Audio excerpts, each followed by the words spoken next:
আচ্ছা, প্রেম কি নারীর সাথে কি বিয়ের আগে হয় না বিয়ের পরে হয়? কিন্তু আমার দেশে কখন হয়? আগে হয়। কি জানো, ও না প্রেম করে, এরকম বলে না, জানো ও না প্রেম করে। আচ্ছা, প্রেম শব্দটা বিয়ের আগে কি এটা মানায় বলেন তো? জন্য বলছি, যুবকরা তুমি যদি ঠিক হয়ে যাও, যুবকদের চরিত্র যদি ঠিক হয়, যুবকরা যদি নেতৃত্ব দেয়, কোন শয়তান বাংলাদেশে মেরে টিকতে পারবে না। তুমি কি জানো তোমাকে ধ্বংস করার জন্য কত কত ষড়যন্ত্র করছে? পার্শ্ববর্তী দেশ থেকে তোমার জন্য ফেন্সিডিল পাঠাচ্ছে, তোমার জন্য ইয়াবা পাঠাচ্ছে, মাদক দ্রব্যগুলো তোমার জন্য ইজি করে তোমাকে মাতাল বানায়, পাগল বানায়, নেতৃত্ব শূন্য করতে চায় তারা। যে নেতা তোমার হাতে অস্ত্র তুলে দেয়, ইয়াবা তুলে দেয়, যে নেতা তোমাকে নোংরা প্রেমের প্রস্তাব দেয়, ওই সমস্ত নেতৃত্বের মুখে জুতো মারো, থুতু মারো। রাজি আছেন কারা কারা? হাত উঁচু করে দেখা। এই মাহফিলটার আঞ্জাম দিয়েছেন, শুনেছি এই মাহফিলের বৈশিষ্ট্য হলো বৃষ্টি হওয়া, না? কে যেন বলছে প্রায় হয় এটা, তো আজকে তার বিপরীত হয়েছে। বৈশাখে তো একটু ঝড়টর হয়, তাই না? সেদিন চট্টগ্রামের বাঁশখালী একটা মাহফিল ছিল, তো মাহফিল শেষে কিছু ভাই বলছে, হুজুর একটু দোয়া করেন যেন বৃষ্টি হয়। তো পাশে থেকে আবার কিছু শ্রোতা বলছে, হুজুর আপনি দোয়া করেন বৃষ্টি যেন না হয়। তো বললাম কেন? বলতেছে, হুজুর আমাদের মাঠে প্রচুর পরিমাণ টনকে টন লবণ আছে, বৃষ্টি হলে সব লবণ ডুবে যাবে, তলে যাবে। আপনার বৃষ্টির দরকার কেন? হুজুর মাঠে কি বলে ধান আছে, আজ থেকে আরো 20-25 দিন আগের কথা। তো জমিনে কোথায় কি দরকার সবচেয়ে বেশি জানেন তিনি কে? আসতে বলবেন না, তিনি কে? আল্লাহ তাআলা। পানির স্তর থাকে, এই স্তরটাকে আবার সুন্দর লেভেলে নিয়ে আসেন, তিনি আমার কে? আল্লাহ তাআলা। আল্লাহ রাব্বুল আলামিন বলেন, قل أرأيتم إن أصبح ماؤكم غورا فمن يأتيكم بماء معين। এই যে জমিনের নিচের যে পানিটা আল্লাহ রাব্বুল আলামিন রেখে দিয়েছেন, আকাশে মেঘ জমা হলে পানির স্তরটা কাছাকাছি চলে আসে, এই স্তরটাকে তোমার হাতের নাগালে পৌঁছে দেওয়ার দায়িত্ব পৃথিবীর কেউ নেয় নাই, নিয়েছেন আমার আল্লাহ রাব্বুল আলামিন। জোরে বলি সুবহানাল্লাহ। একমাত্র ক্ষমতা, একমাত্র পাওয়ার সকল ক্ষেত্রে যার, তিনি আমার কে? আসতে বলবেন না, তিনি আমার কে? আল্লাহ তাআলা। সে আল্লাহর কালাম আমরা শুনতে এসেছি, আমরা বলবো না যে এটা বৈরী আবহাওয়া। আল্লাহ যা দিয়েছেন আমরা খুশি, বলি আলহামদুলিল্লাহ। গ্রীষ্মের তো খরতাপই হয়, তাই না? গ্রীষ্ম আমরা যা জানি, গ্রীষ্ম, বর্ষা, শরৎ, হেমন্ত, শীত, বসন্ত, ষড় ঋতুর দেশ বাংলাদেশ। তো আমাদের গ্রীষ্মের তো খরতাপই হয়। এই গরম আগের থেকেই চলছে, তো আমরা আল্লাহর কাছে একটু বলবো, আল্লাহ স্বস্তির নিঃশ্বাস যেন ফেলতে পারি, জমিনটা একটু ধুলাই মলিন, জমিনটাকে একটু সিক্ত করে দাও। জোরে বলি আল্লাহুম্মা আমিন। আমি আলোচনা শুরু করেছিলাম তেলাওয়াতের মধ্য দিয়ে, আমার অভ্যাস, নিয়মিত অভ্যাস, তেলাওয়াতের মধ্য দিয়ে সূরাতুল আহজাব থেকে আমি 4-5টা আয়াতে কারিমা তেলাওয়াত করেছি। আয়াতগুলোকে সামনে রেখে কিছু কথা বলতে চাচ্ছি, আমাকে সময় দেওয়া যাচ্ছে তো ইনশাআল্লাহ? আমি আয়াতের দিকে আস্তে আস্তে চলে যাব। তার আগে আমি সবার কাছে একটু আরজ করব, মাহফিলটা তারা আয়োজন করেছেন ছোটখাটো না একটু বড় সড়ো? বেশ বড় তারা আয়োজন করেছেন। এই বৈশাখ মাসে তারা এই বৃহৎ একটি পরিকল্পনা হাতে নিয়েছেন। তো এই মাহফিলটার আঞ্জাম দিতে গিয়ে মাহফিল কমিটি বেশ অর্থ খরচ করে ফেলেছেন। তাদের একটা চাওয়া হচ্ছে, যারা মাহফিলে এসেছেন মেহেরবানি করে যদি আপনাদের সবার উদার চিত্ততা নিয়ে একটু মাহফিলটার জন্য সবার সহস্ত যদি প্রসার করা হতো, মাহফিল কমিটি একটু ধন্য হতো। তে আমরা যদি কোরআনের জন্য কিছু দান করি, আমাদের লস হবে না লাভ হবে? মনে হয় রাগ করতেছেন আপনারা নাকি? লস হবে না লাভ হবে? এটা কি দুনিয়ার লাভ না আখিরাতের লাভ? আখিরাতের লাভ। আমরা আখিরাতের এই বিশাল একটি প্রাপ্তির জন্য আর্থিক একটি ইবাদত, আমি সবার কাছে একটু শুরুতেই আমি আবদারটা রাখবো। কেন? আমাকে কিছুক্ষণ পর পর তারা চিরকুট দেবে, বলবে, আলোচনার বিঘ্নতা দেখা দেবে। তা আমি যেন এক পাশ হয়ে যেন একদম ফ্রেশ মাইন্ডে যেন কথা বলতে পারি। তো সবার কাছে আমি শুরুতেই একটু চেয়ে নিচ্ছি, আমরা যে যতটুকুন পারি না কেন আমরা দেব। কাকে খুশি করার জন্য বলেন তো? 2 থেকে 3 মিনিট একটু ব্যাগ যাবে, যে যা পারি দিল থেকে আমরা দেব ইনশাআল্লাহ। ভলেন্টিয়ার কোথায়? যে একটু দ্রুত গতিতে স্বেচ্ছাসেবক ভাইয়েরা, আমরা সবাই একটু দিলটা নরম করে যখন দিতে নেব তখন ভাববো যে আমি আমার বাবার জন্য, মার জন্য, অসুস্থতার জন্য এটা নিয়ত করে আমি দেব। আমরা কবুল করবেন কে বলেন তো? আসতে বলবেন না, কবুল করবেন কে? আল্লাহ তাআলা। একটু জিকির করি, লা ইলাহা ইল্লাল্লাহ, লা ইলাহা ইল্লাল্লাহ, সুবহানাল্লাহ ওয়ালহামদুলিল্লাহ। আরো জোরে, সুবহানাল্লাহ ওয়ালহামদুলিল্লাহ, লা ইলাহা। এটা আওয়াজ দিয়ে আমরা আল্লাহর নামটা নেই আর দোয়া করি দ্রুত গতিতে যেন বিদ্যুৎটা চলে আসে। তাছাড়া আমার সাথে জেনারেটরের মেশিনটা ওয়াজ করতেছে, খুব ডিস্টার্ব আমার কাছে, খুব মানে মনে হচ্ছে, খুব কষ্ট মনে হচ্ছে। দ্রুত যেন বিদ্যুতের ব্যবস্থাটা হয়ে যায়। জিকির করে, সুবহানাল্লাহ ওয়ালহামদুলিল্লাহ, সুবহানাল্লাহ আলহামদুলিল্লাহ, লা ইলাহা ইল্লাল্লাহ। আল্লাহ তুমি সবার দানকে কবুল করো। জোরে বলি আমিন। রব্বুল আলামিন আমাকে আপনাকে সৃষ্টি করেছেন, আমাকে আপনাকে সৃষ্টির সেরার মর্যাদা দিয়ে দুনিয়াতে পাঠিয়েছেন। একটা লক্ষ্যে তিনি পাঠিয়েছেন। সে লক্ষ্যটা হলো কোনো কিছুই নয়, লক্ষ্য একটা, সেটা হলো বান্দার দায়িত্ব হলো কার গোলামি করা। আসতে বলবেন না, কার গোলামি করা? এক জায়গায় না সব জায়গায়? নামাজে আমরা কার গোলামি করি বলেন তো? আল্লাহর গোলামি করি। আচ্ছা, নামাজে আমরা আল্লাহর গোলামি করি, কিন্তু নামাজ থেকে যখন আমরা বাইরে বের হব সে জায়গায়ও গোলামি চলতে হবে কার? কার গোলামি করতে হবে? আল্লাহ। সুদ খাওয়া কার গোলামি? আসতে কয়। আচ্ছা, আপনারা কি বিরক্ত হচ্ছেন আমার উপরে? না সুদের নাম নিলাম আবার মানে বেকায়দায় মানে ফেলে দিলাম কিনা অনেকের, নাকি আলোচনা পাল্টায় ফেলবো, এরকম কিছু ভাবতেছেন নাকি? আপনি বললেও তো আমি শুনবো না, শোনা জায়েজও নাই তো। আসতে কোন কেন, ঠিক কিনা? তাহলে শুধু নামাজ আল্লাহর গোলামি হবে, নামাজ থেকে বের হয়ে শয়তানের গোলামি হয়ে যাবে, এটা কি প্রকৃত বান্দার কি এমন কাজ হতে পারে? আল্লাহ রাব্বুল আলামিন নামাজ যখন শেষ হয়ে যাবে সেই সময় সুন্দর করে বান্দাকে সতর্ক করে দিচ্ছেন, فَإِذَا قُضِيَتِ الصَّلَاةُ فَانتَشِرُوا فِي الْأَرْضِ وَابْتَغُوا مِنْ فَضْلِ اللَّهِ وَاذْكُرُوا اللَّهَ كَثِيرًا لَعَلَّكُمْ تُفْلِحُونَ। জোরে বলুন আল্লাহু আকবার।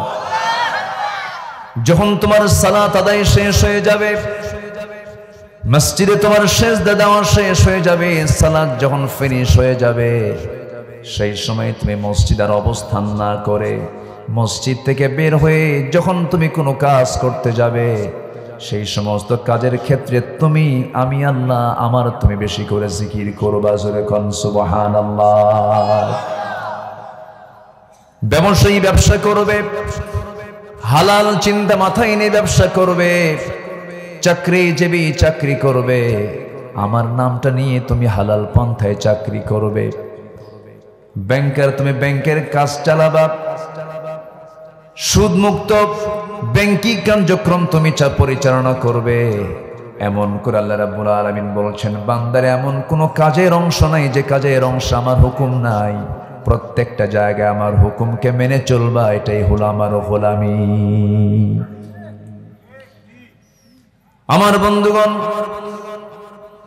আমি যে সূরা থেকে তেলাওয়াত করেছি সেই সূরাটার নাম হলো সূরাতুল আহজাব, আয়াত নাম্বার 41 থেকে শুরু করে নিয়ে আমি 44 আয়াত পর্যন্ত আমি তেলাওয়াত করেছি। আল্লাহ রাব্বুল আলামিন এখানে ঈমানদারকে ডাক দিচ্ছেন। কাদেরকে ডাক দিচ্ছেন? ঈমানদারকে ডাক দিচ্ছেন। আমরা এখানে যারা বসে আছি, বেঈমান কেউ আছে নাকি? কেউ বেঈমান আছে? হ্যাঁ, ঈমান ছাড়া কোনো লোক আছে? নাই। আমাদের মোটামুটি সবার ঈমান আছে তো নাকি? নামাজ না পড়ি, ঈমান তো আছে। কেন নামাজ না পড়লে ঈমান থাকবে না? কে কইছে? হ্যাঁ, একটা হাদিস এসেছে, আল ফারকু বাইনাল মুমিন ওয়াল কাফির তারকুস সালাত। এমন একটা ইবাদত সালাত, সালাতই বলে দেয় কে কাফের আর কে মুমিন। মুমিন এবং কাফেরের মধ্যে পার্থক্য সৃষ্টি করে দেয় হলো 5 ওয়াক্ত নামাজ। বলেছেন মুহাম্মদ সাল্লাল্লাহু আলাইহি ওয়াসাল্লাম। আমার ফতোয়া না, ফতোয়া দিয়েছেন মুহাম্মদ সাল্লাল্লাহু। বলে হুজুর নামাজ নাই তো কি হয়েছে, আমার কি ঈমান নাই? বলে ফেলে। আমার বন্ধুগণ, ঈমানদারকে আল্লাহ ডাক দিচ্ছেন, কিন্তু আমার দেশে বহু লোকের নামই আছে ঈমান আলী। কি নাম? নাম ঈমান আলী, কিন্তু ফজর নামাজ পড়ে না, জোহর নামাজ পড়ে না, নামাজের খবরই রাখে না। নাম হলো রমজান আলী, রমজান মাসে দুপুরবেলা ভাত খায়। নাম হলো ফজর আলী, ফজরে তাজা হয় না।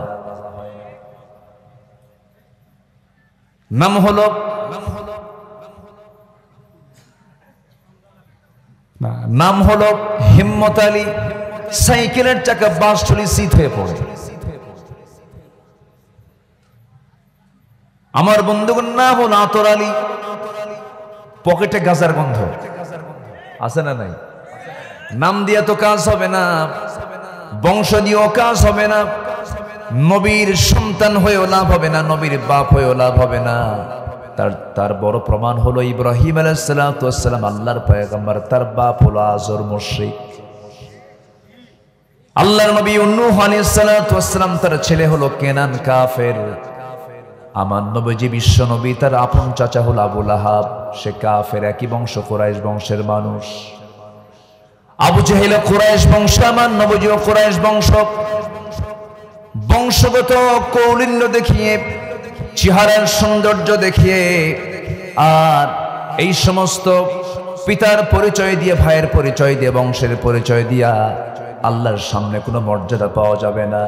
আল্লাহ বান্দাকে স্পষ্ট করে জানিয়ে দিলেন, ইন্না খালাকনাকুম মিন যাকারিন ওয়া উনসা ওয়া জাআলনাকুম শুউবান ওয়া ক্বাবাইলা লিতাআরাফু ইন্না আকরামাকুম ইনদাল্লাহি আতকাকুম।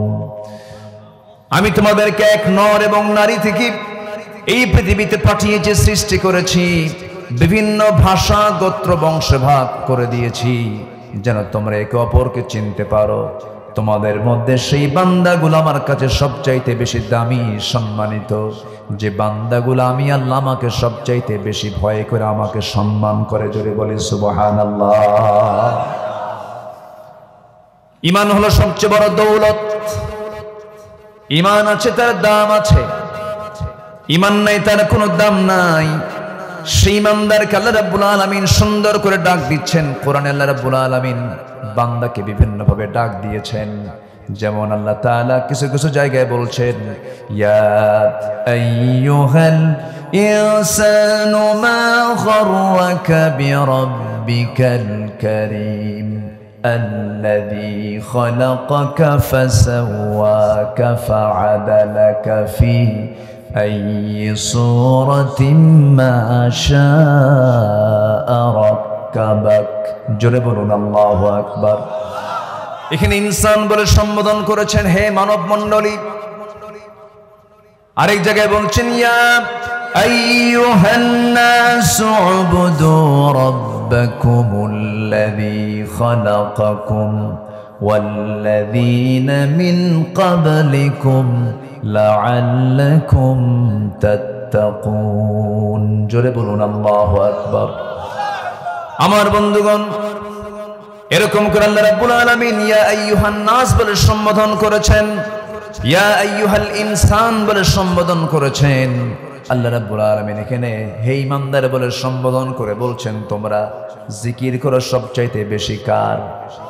কার জিকির করব আমরা? আল্লাহর জিকিরটা করব এক সময় না সব সময়? সকালে সন্ধ্যায় কার জিকির হবে?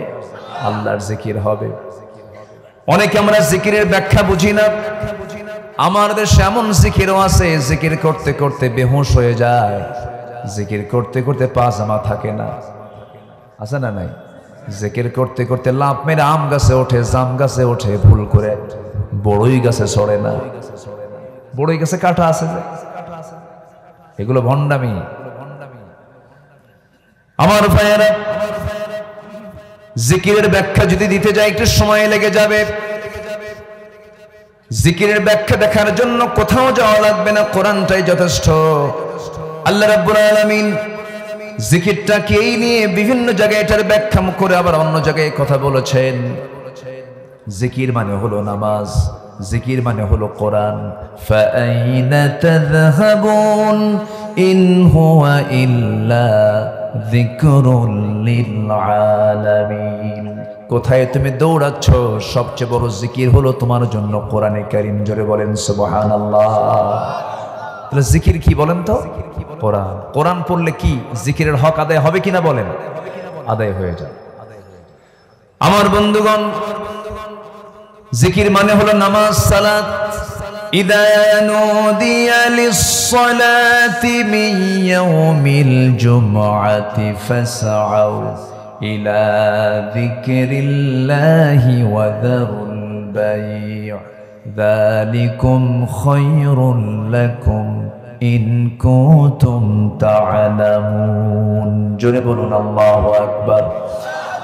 যখন তোমাদেরকে সালাতের জন্য ডাকা হয়, সেই সময় তোমরা সমস্ত লেনদেন, ব্যবসা বাণিজ্য সব বন্ধ করে জিকিরের জন্য তোমরা মসজিদে আসো। মসজিদে গিয়ে আমরা যে জিকিরটা করি সেই জিকিরের নামটা কি বলেন? সালাত। তাহলে বোঝা গেল জিকির মানে হলো কোরআন, জিকির মানে হলো সালাত। আবার সালাত যখন আদায় হয়ে গেছে, সালাত আদায় শেষান্তে মসজিদ থেকে বের হব, আল্লাহ তাআলা বলছেন এই সময় তুমি আমার জিকিরটারও বেশি করে করো। কাসীরা শব্দ আসছে, উযকুরুল্লাহ কাসীরা। আমার জিকিরটা তুমি বেশি করে মানে নামাজ শেষ করে বাইরে যখন তুমি চলে যাবে, যে কাজই করবা সেই কাজে বিধান আগে খুঁজে বের করবে। কার বিধান? আসতে বলবেন না কার বিধান? বিড়ি খাওয়ার দোয়া কম। মসজিদ থেকে বের হয়ে বিড়ি খাওয়া লোক আছে না নাই? এদিকে আল্লাহর জিকির নাকি? আবার মাহফিলে এসে মাঝে মাঝে প্রশ্ন করে, হুজুর একটু বিড়ি খাও বলেন, বিড়ি খাওয়ার কি জায়েজ আছে? মানে উনি জায়েজের চেষ্টায় আছে। বিড়ি খাওয়া জায়েজ না না জায়েজ, এটার ফতোয়া সবচেয়ে শক্ত করে দিতে পারবে হলো ডাক্তাররা। পৃথিবীর কোন চিকিৎসক, কোন ডাক্তার কি বলে বিড়ি খাওয়া ভালো? আজ থেকে বিড়ি খাওয়া ভালো কেউ বলে? তাহলে কিন্তু হুজুর কি বলতে পারে যে বিড়ি খাওয়া ভালো? যদি জাতি হিসেবে যদি দেখা হয়, এই দেশের কত পার্সেন্ট লোক নেশাতে আছে বলেন তো?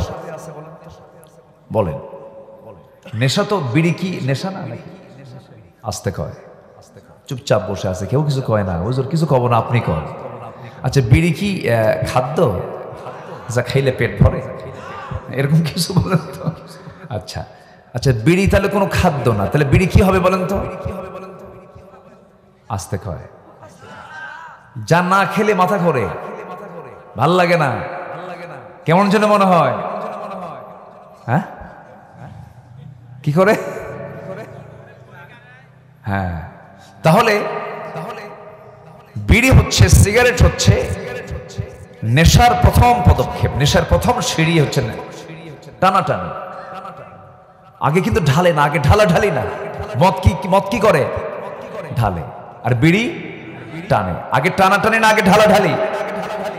আগে টানাটানি, এরপরে কি? ঢালাঢালি। বড় নেশার ছোট নেশা হলো এই নেশা। তাহলে আমি নামাজ শেষ করলাম, রোজা সম্পন্ন করলাম, ইফতার করেই বিড়ির দোকানের সামনে যায়, কই ভাই দিনটা যে কেমনে পাড়ি দিছি, তাড়াতাড়ি দে, টান একখান দিয়া বলি। আছে না? আছে।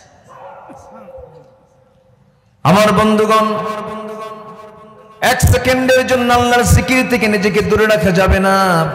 এক সেকেন্ড আল্লাহর জিকির থেকে নিজেকে দূরে রাখা যাবে না, গাফেল রাখা যাবে না। আল্লাহ এই জন্য সুন্দর করে বান্দাকে ডাক দিয়ে বলছেন, জিকির করবা কোন সময়? ওয়াসাব্বিহুহু বুকরাতাও ওয়া আসীলা। জোরে বলুন আল্লাহু আকবার।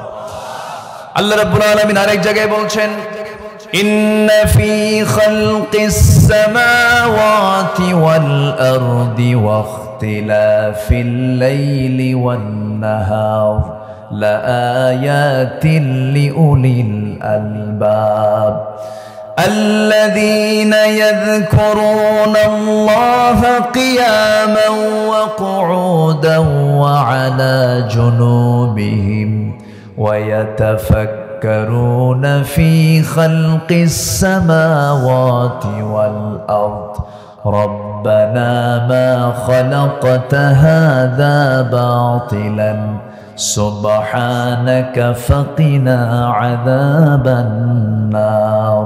জোরে বলুন আল্লাহু আকবার। আমার বন্ধুগণ, আল্লাহ রাব্বুল আলামিন বলছেন, নিঃসন্দেহে আসমান সৃষ্টিতে, জমিন সৃষ্টিতে, রাত এবং দিনের আবর্তনের মধ্যে যারা বিচক্ষণ, যারা গবেষক, তাদের জন্য বহু গবেষণা আছে, বহু শিক্ষা আছে এর মধ্যে।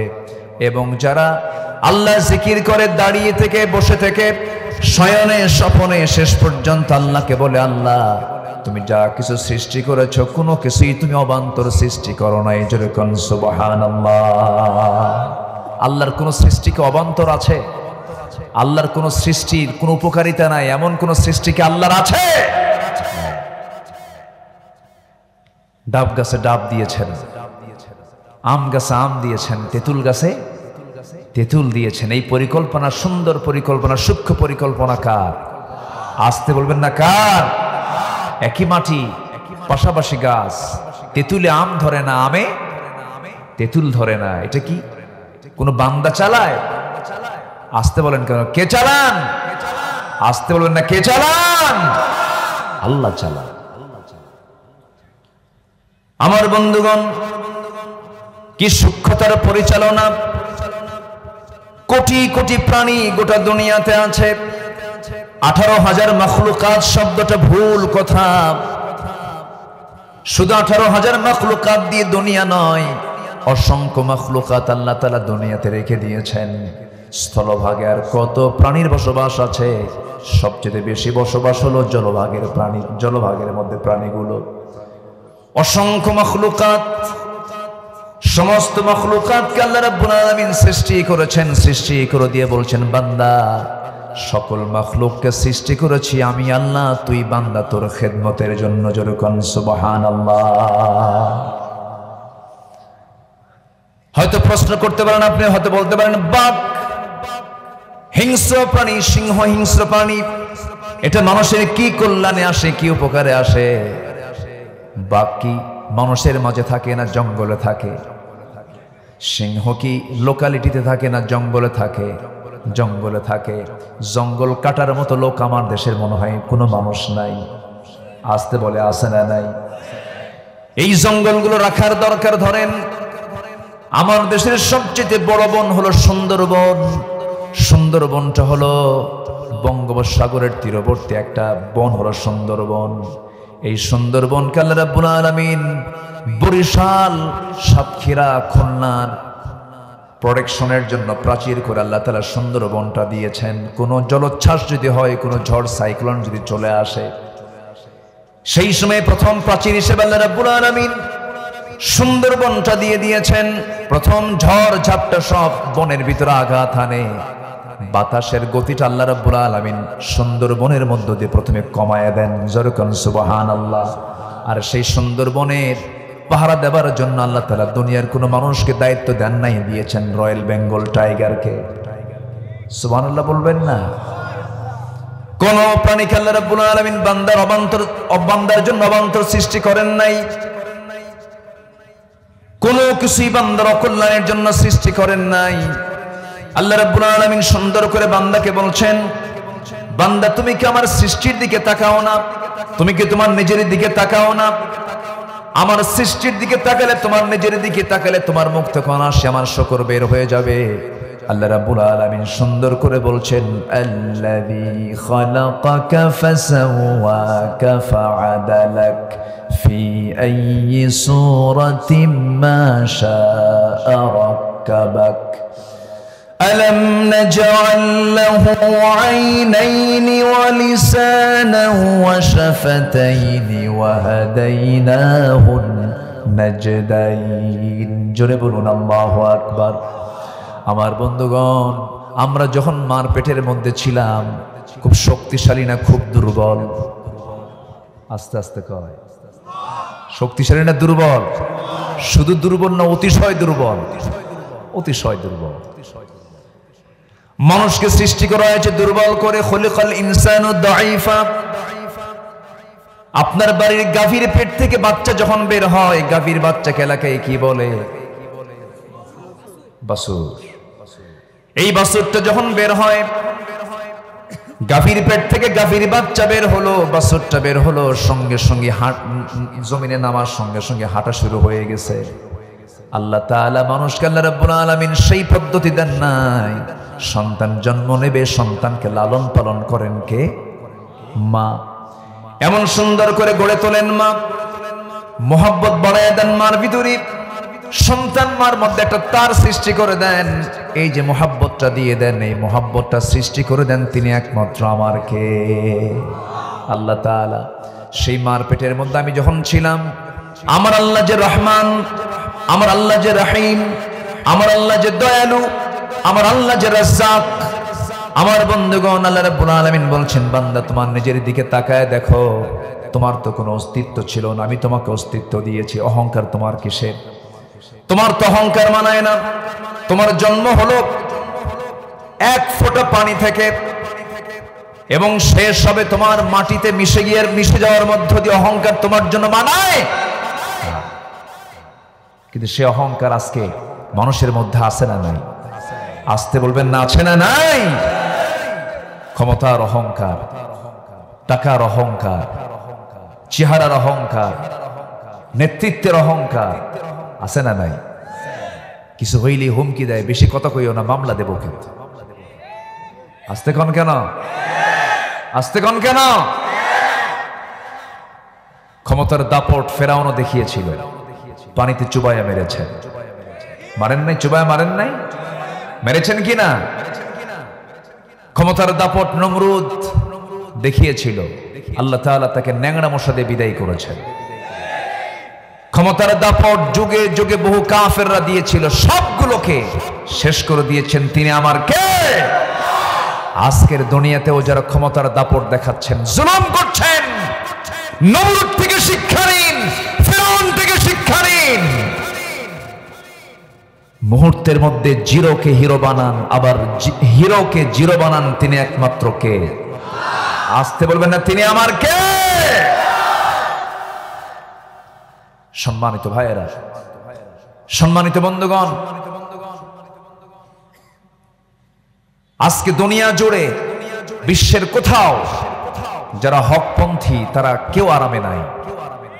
কেউ কি আরামে আছে? এমনকি কাবা শরীফের ইমাম কনসার্টের বিরুদ্ধে কথা বলেছেন, শুরু করেছেন, খুতবা শেষ করতে পারেন নাই, সেখান থেকে কট করে ধরে জেলখানায় ঢুকায় দিয়েছে। সম্মানিত ভাইয়েরা, দেশ স্বাধীন হয়েছে ৭১-এ, আজকে ২০২৪ সাল, ৫৩ বছর। এদেশের রাষ্ট্র ক্ষমতায় কখনো কি আলেমরা একবারের মতো গেছে? একবারও গেছে? যায় না। ক্ষমতা পেয়েছে? পায় নাই। তাহলে দেশ চালাইছে কি আলেমরা না সাধারণরা? আচ্ছা, আলেমরা তো আর দেশ চালায় না। আচ্ছা, তা আলেমরা দেশ চালালো না, কিন্তু সবচাইতে বেশি জেলখানায় কারা? দেশ চালানো না, ক্ষমতায় গেল না, তারা কেন জেলখানায়? কি কথা কি বোঝা যায়? কথা কি বোঝা যায়? কথা বোঝা যায়? একটা পক্ষের বড় জ্বালা হলো ইসলামকে তাদের সহ্য হয় না। আসতে বলবেন না, জোরে বলুন ঠিক কিনা? ইসলাম সহ্য হয় না এমন কিছু মুসলিম নামধারী আছে না নাই? আসতে বলবেন না, আছে না নাই? একজন মুসলমান এমন জাতীয় কথা বলতে পারেন, মাননীয় স্পিকার, আমার ছেলে বিয়ে করেছে কলকাতার গাঙ্গুলি পরিবারে, আমার বৌমা যখন ঢাকায় থাকেন তখন সে ৫ ওয়াক্ত নামাজ পড়ে, যখন সে কলকাতা যায় তখন সে পূজাও করে।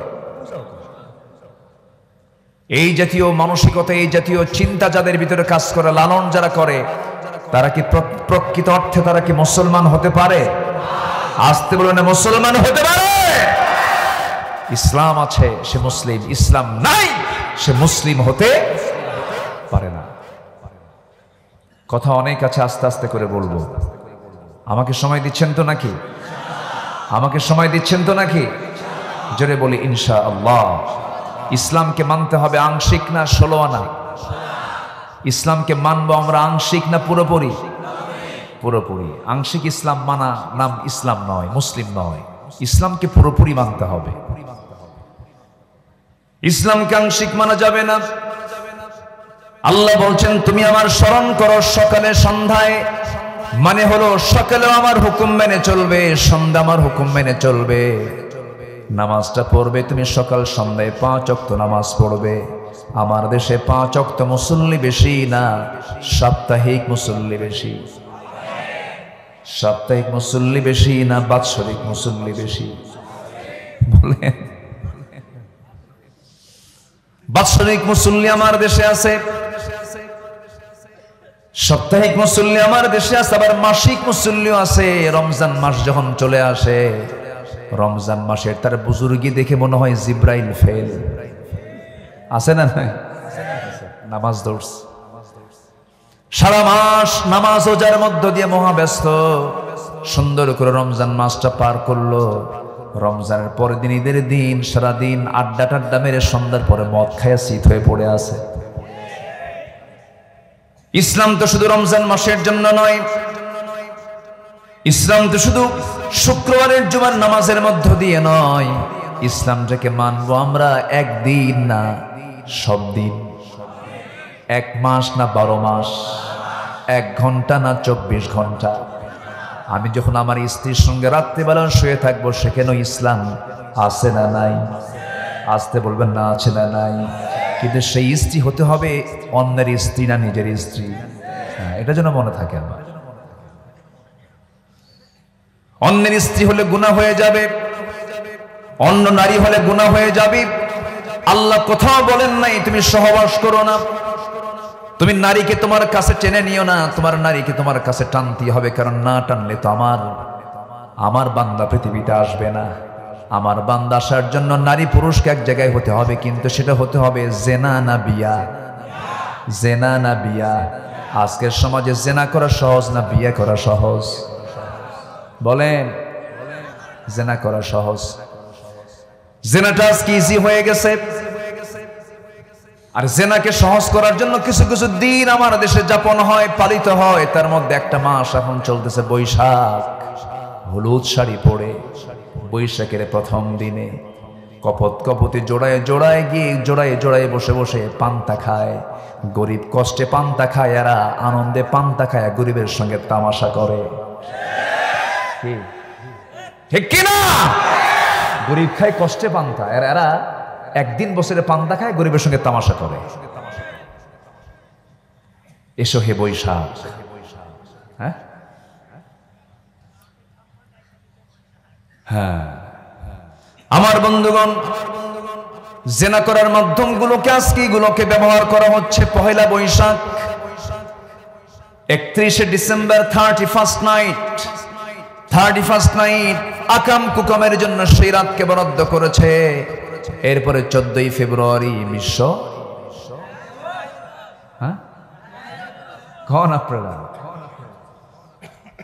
আমার বন্ধুগণ, এই সমস্ত দিবসকে মুসলমান কখনো বিশ্বাস করতে পারে না। মুসলমানদের ভালোবাসা একদিন না সব দিন, মুসলমানদের ভালোবাসা এক রাত না সব রাত, মুসলমানের ভালোবাসা এক সময় না সব সময়। যাদের ভালোবাসা গোটা বছর নাই তারা একদিন ভালোবাসে, সারা বছর শত্রুতা করে, ঠিক কিনা? আমাদের ভালোবাসা কি চলমান না ব্রেক? চলমান। যারা ব্রেকআপ মারে, ব্রেকআপ বোঝেন তো? যুবকরা ঠিকই বুঝতেছে, কিন্তু হুজুর কোন দিক দিয়ে মারতেছে, ভালো করে মারবে। যুবকরা নোংরামি করবা না, আল্লাহর জিকির করবা। যখন তুমি কোনো অসৎ কাজের দিকে যাবে সেই সময় তোমাকে স্মরণ করতে হবে কার? আল্লাহর স্মরণ করলে কি পরনারীর দিকে নজর যাবে? যাবে না। আল্লাহ তাআলা বলছেন আমাকে এক সময় না, শুধু নামাজে না, ওয়াসাব্বিহুহু বুকরাতাও ওয়া আসীলা, সন্ধ্যা সকাল আমার জিকির কর। জোরে কোন সুবহানাল্লাহ। সকালে আমার জিকির করো, বিকালে পার্কে যাবা আমার নাম ভুলো না, আমি কিন্তু আছি। লাইলি মজনু তুমি এক জায়গায় হয়ে যাবি, লাইলি মজনুর মাঝে আমি আল্লাহ আছি। ও লাইলি ও মজনু, পাগল হয়ে যেও না, তুমি মজনু হও। পাগল হও একমাত্র কার জন্য? কিন্তু আজকে মজনু পাগল কার জন্য? কিন্তু মজনু পাগল হবে কার জন্য? আল্লাহর জন্য। ইউসুফ পাগল হয়েছেন জুলাইখের জন্য না আল্লাহর জন্য? কার জন্য? আল্লাহর জন্য পাগল ছিলেন। ইউসুফ আলাইহিস সালাম কি প্রেম করেছেন কোন নারীর সাথে? আচ্ছা, প্রেম কি নারীর সাথে কি বিয়ের আগে হয় না বিয়ের পরে হয়? কিন্তু আমার দেশে কখন হয়? আগে হয়। কি জানো, ও না প্রেম করে, এরকম বলে না? জানো, ও না প্রেম করে। আচ্ছা, প্রেম শব্দটা বিয়ের আগে কি এটা মানায় বলেন তো? বিয়ের আগে প্রেম হয় না। যার জন্য বলছি যুবকরা, তুমি যদি ঠিক হয়ে যাও, যুবকদের চরিত্র যদি ঠিক হয়, যুবকরা যদি নেতৃত্ব দেয়, কোন শয়তান বাংলা জমিনে টিকতে পারবে না। তুমি কি জানো তোমাকে ধ্বংস করার জন্য কত কত ষড়যন্ত্র করছে? পার্শ্ববর্তী দেশ থেকে তোমার জন্য ফেন্সিডিল পাঠাচ্ছে, তোমার জন্য ইয়াবা পাঠাচ্ছে, মাদক দ্রব্যগুলো তোমার জন্য ইজি করে তোমাকে মাতাল বানায়, পাগল বানায়, নেতৃত্ব শূন্য করতে চায় তারা। যে নেতা তোমার হাতে অস্ত্র তুলে দেয়, ইয়াবা তুলে দেয়, যে নেতা তোমাকে নোংরা প্রেমের প্রস্তাব দেয়, ওই সমস্ত নেতৃত্বের মুখে জুতো মারো, থুতু মারো। রাজি আছেন কারা কারা? হাত উঁচু করে দেখা।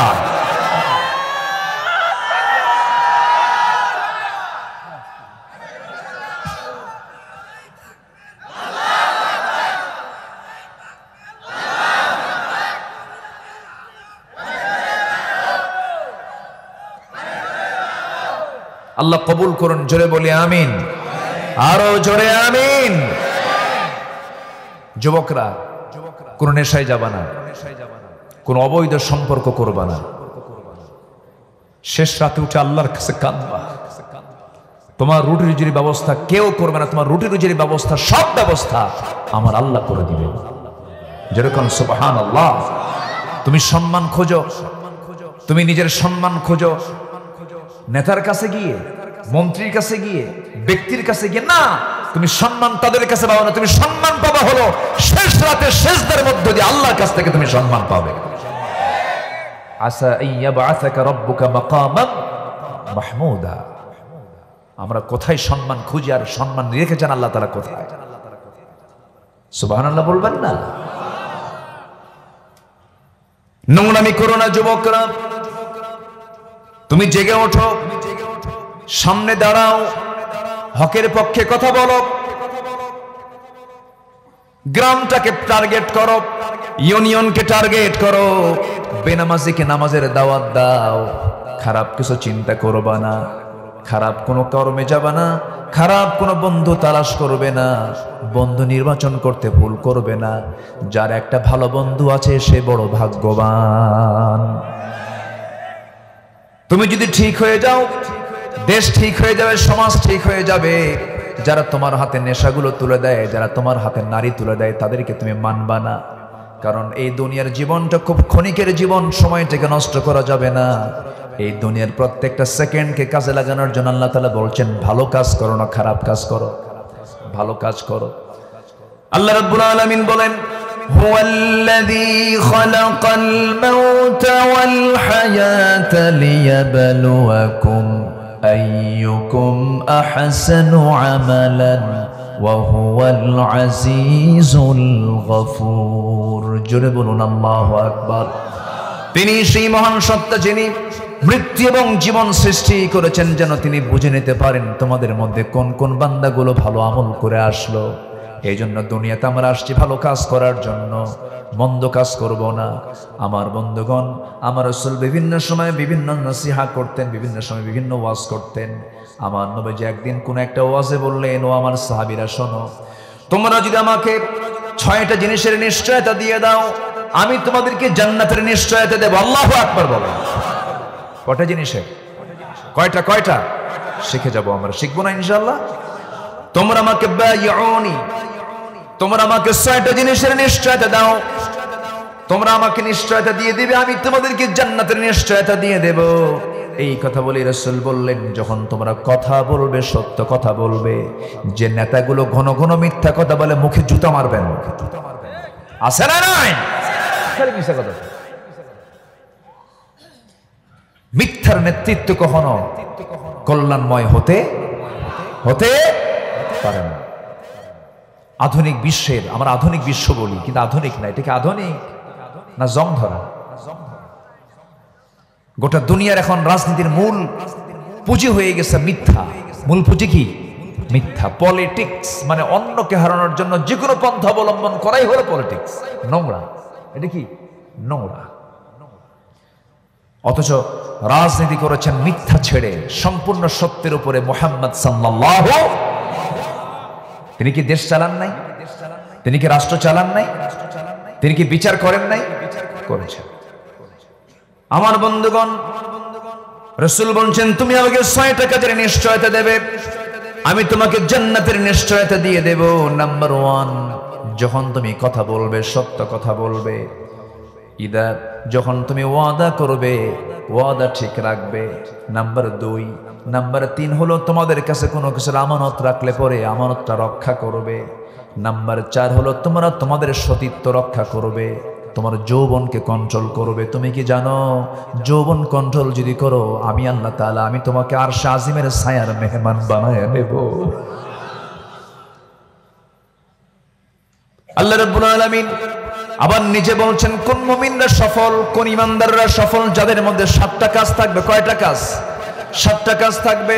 قد أفلح المؤمنون الذين هم في صلاتهم خاشعون والذين هم عن اللغو معرضون والذين هم للزكاة فاعلون والذين هم لفروجهم حافظون إلا على أزواجهم أو ما ملكت أيمانهم فإنهم غير ملومين فمن ابتغى وراء ذلك فأولئك هم العادون والذين هم لأماناتهم وعهدهم راعون والذين هم على صلواتهم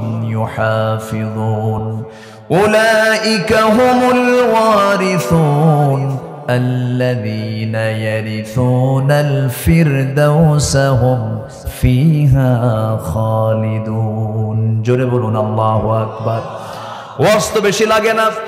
এই যে আয়াতটা বললাম, এই আয়াতগুলোর অর্থগুলো যদি আমরা জেনে বুঝে আমল করি, এই আয়াত কয়টা আমাকে জান্নাতের দরজায় নিয়ে চলে যাবে। নাম্বার 1 হলো ওই সমস্ত বান্দাগুলো সফল যারা, এক নম্বরে যারা নামাজটাকে সুন্দর করে কন্টিনিউ করবে, রেগুলার করবে, সুন্দর করে আদায় করবে। নামাজ পড়বে কার খুশির জন্য বলেন? আল্লাহর খুশির জন্য নামাজটা পড়বে। সে ভাববে আমি আল্লাহর সঙ্গে নামাজে আল্লাহর সঙ্গে কথা বলা শুরু করেছি। খুশুর সঙ্গে যারা নামাজ পড়বে, যারা অনর্থক কথা থেকে জিহ্বাকে প্রশান্তিতে রাখবে, জিহ্বাকে বিশ্রামে রাখবে, যার জিহ্বা যত বিশ্রামে থাকবে তার জান্নাত তত কাছে থাকবে। আল্লাহু আকবার বলেন। বেশি কথা হবে বেশি ভুল হবে, কম কথা হবে কম ভুল হবে। কথা বলবো কম, কাজ করব বেশি, কাজ বেশি বেশি করব, কিন্তু কথাটা যতটুকু পারি কম বলার চেষ্টা করব। কম বলেছেন মুহাম্মদ সাল্লাল্লাহু আলাইহি ওয়াসাল্লাম।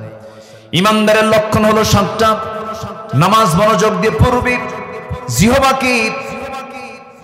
জিহ্বাকে বিশ্রামে রাখবে বেশি। নাম্বার 3 হলো যাকাতটা ঠিক মতো আদায় করবে। নাম্বার 4 হলো নিজের যৌনাঙ্গের হেফাজত করবে, নিজের গোপনাঙ্গের হেফাজত করবে। নাম্বার 5 হলো যারা আমানতটাকে রক্ষা করবে। নাম্বার 6 হলো যারা ওয়াদা ঠিক রাখবে। নাম্বার 7 হলো যারা নামাজের ক্ষেত্রে বড় যথেষ্ট যত্নবান হবে। নামাজ মনোযোগ দিয়ে পড়বে শুরু করেছেন, আর নামাজের ব্যাপারে যত্নবান হবে, এটা 7 নাম্বার দিয়ে শেষ করেছেন। এই 7টা কাজ করো, আমি আল্লাহ আমার কাছ থেকে জান্নাতটা বুঝে না। জোরে কোন সুবহানাল্লাহ। আবার ঠিক একই কথা আমার রাসূল বলছেন, তোমরা আমার কাছে 7টা কাজের ওয়াদা করো, আমি তোমাদেরকে জান্নাতের ওয়াদা করছি। আল্লাহু আকবার। আমার বন্ধুগণ রাসূল বললেন 4 নম্বরে তোমরা তোমাদের সতীত্বের হেফাজত করবে, খারাপ কাজে যাবে না। ছোট্ট একটা ইতিহাস মনে পড়লো, রাসূল মাঝে মাঝে সাহাবায়ে কেরামকে নিয়ে বিভিন্ন ঘটনা বলতেন, বিভিন্ন ইতিহাস টানতেন। বলবো কথা বলবো। এই যে উঠলো কেন, ওঠে কেন, এই যে ওঠেন কেন, কি হয়েছে, ফি মুশকিলা? হ্যাঁ, বসেন। খুব গরম লাগতেছে মনে হয় আপনাদের, না? কষ্ট পাচ্ছেন আপনারা? দোয়া করে দিই নাকি? নুর আলম ভাই, চালাবো আলোচনা, চালাবো। কারো কোনো আপত্তি নাই তো? বলি আলহামদুলিল্লাহ, জোরে বলি আলহামদুলিল্লাহ। আমার বন্ধুগণ, নাম্বার 4 হলো তোমার সতীত্বকে রক্ষা করবে। নাম্বার 5 হলো তোমার দৃষ্টি সংযত রাখবে। এই চোখ দিয়ে সবকিছু দেখা যাবে না। নিজের বউকে দেখলে গুনাহ না সওয়াব? আসতে কয়, সওয়াব না গুনাহ? সওয়াব। অন্যের বউকে দেখলে, শালীর চেহারার দিকে তাকালে, শালীকে হুন্ডার পিছনে তুললে, গুনাহ। শালীকে হুন্ডায় তোলে না? শালীকে হুন্ডায় তোলে না? এমন দুলাভাই তো নাই তানোর নাকি? শালীকে হুন্ডায় উঠায়, জোর করে হুন্ডায় তোলে। এখন শালী এখন মনে মনে কয়, দুলাভাই মানুষ না উঠলে কেমন হয়, বড় বোনের হাজবেন্ড সে, দুলাভাইয়ের মন রক্ষার জন্য হুন্ডার পিছনে চড়ে, একটু সম্মান রক্ষা করার জন্য একটু দূরেই বসে, মাঝখানে গ্যাপ রাখে। দুলাভাইয়ের গায়ের সঙ্গে গা লাগলে কেমন হয়? কিন্তু দুলাভাই এমন পাকা, সামনে যায় এমন ব্রেক মারে, গ্যাপ পূরণ করে। এরকম দুলাভাই আছে না নাই? এরকম গ্যাপ পূরণ করার সুযোগ কি দেওয়া যাবে? যাবে না, তাকানো যাবে না। অন্যের স্ত্রীর দিকে তাকায়া প্রশান্তি পাওয়া যাবে না, আনন্দ নেওয়া যাবে না। আবার দেখবেন অনেকে এরকম আছে, নতুন বিয়ে করছে, বউটা একটু কালো হয়েছে, মনটা খারাপ। বিয়ার 3 দিন পরে হাওমাও করে কান্দে আর কয়, কি বিয়ে করলাম রে, বউটা কালো। সুমনের বউ দেখতে কত সুন্দর, দেখেন নজর দেখেছে কোন দিকে? অন্যের বউয়ের দিকে নজর গেলে কি কখন নিজের বউ সুন্দর হবে? নিজের বউকে যদি আপনি পৃথিবীর সেরা বউ হিসেবে দেখতে চান, পৃথিবীর কোন নারীর দিকে তাকানো যাবে না। তাহলে আপনি হবেন পৃথিবীর সবচাইতে বড় সুখী মানুষ। কথা ক্লিয়ার? আমার মায়েরা খুব খুশি, হুজুর ভালো করে রাখুন, আমার স্বামীর নজর ঠিক নাই।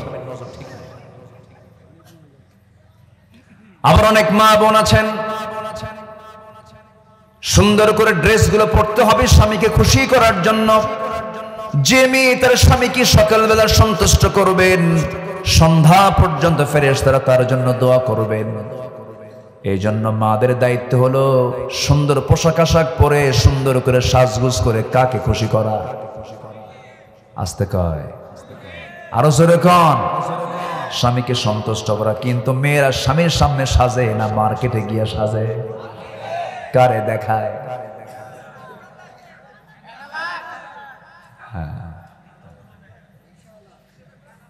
মেয়েরা সাজগুজ করে ঘর থেকে বের হলো, প্রথমে চললো রিক্সায়। রিক্সাওয়ালা চাচার বয়স 70 বছর, আর মনে মনে কয় হারে যৌবন যদি থাকতো রে আমার। কথা বুঝেন?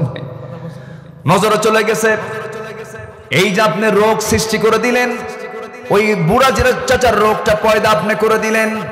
রিক্সা থেকে নামলো, রিক্সা থেকে নেমে সেন্ট একখান মাখায়া, চুলটা ছেড়ে দিয়া, হাই হিল পরে, আশকারা মাস্কারা লাগায়া, সেন্টেন লাগায়া মার্কেটের মধ্যে ঢোকে। যুবকরা যখন মেয়েটার দিকে তাকায়, একে অপরকে দিকে তাকায় তাকায় বলে, আর বলে গেল রে গেল, মাল গেল। এই যে নোংরামিগুলো শুরু হয়ে গেল। যদিও কথাগুলো শুনতে একটু খারাপ লাগতেছে, হয়তো কথাগুলো শুনতে আপনার কাছে কেমন যেন দৃষ্টিকটু মনে হচ্ছে, কিন্তু এমন জাতীয় শব্দ চয়ন আছে না নাই? আসতে বলবেন না আছে না নাই? তাহলে এই ক্ষেত্রে শুধু পুরুষ দায়ী না নারীরাও দায়ী? নারীদের দোষ আছে না নাই?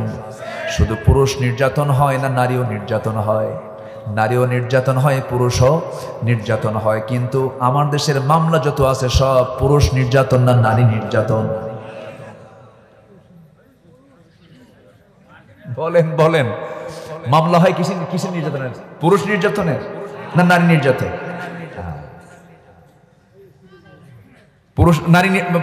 পুরুষকে নারী নির্যাতন করে না? আস্তে করে কিনা বলেন? রাগ করতেছেন? বলবো কথাগুলো বলবো। স্বামীকে ধমক মারে, স্বামীর সঙ্গে রূঢ় আচরণ করে। স্বামীটা যদি একটু অসুস্থ হয়ে যায়, অথবা স্বামী যদি একটু কালো হয়, স্বামীর চেহারা হয়তো বইয়ের চেহারা একটু ভালো, স্বামীর চেহারা একটু কালো, ভালো কালো সুন্দর চেহারা অসুন্দর চেহারা কে করে দিয়েছেন? আসতে বলবেন না, কে করে দিয়েছেন? হয়তো বিয়ে করতে নিয়ে কালো মানুষটা সুন্দর বউ পাইছে, সুন্দর বউটা বিয়ে করছে, কিসমতে জুটে গেছে।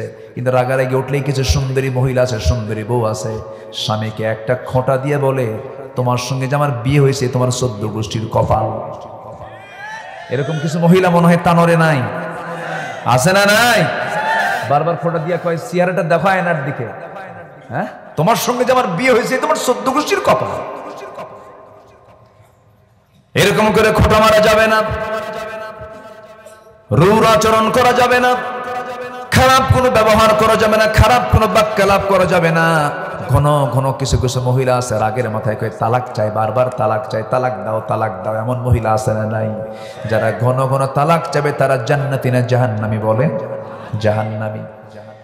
স্বামীকে সম্মান দিয়ে কথা বলতে হবে। আল্লাহ তাআলা স্বামীকে সম্মান মর্যাদা দিয়েছেন, বউয়ের সম্মান আছে, মর্যাদা আছে। অবশ্যই কি অবশ্যই আমরা বলবো না কেন, অবশ্যই সম্মান আছে, মর্যাদা আছে।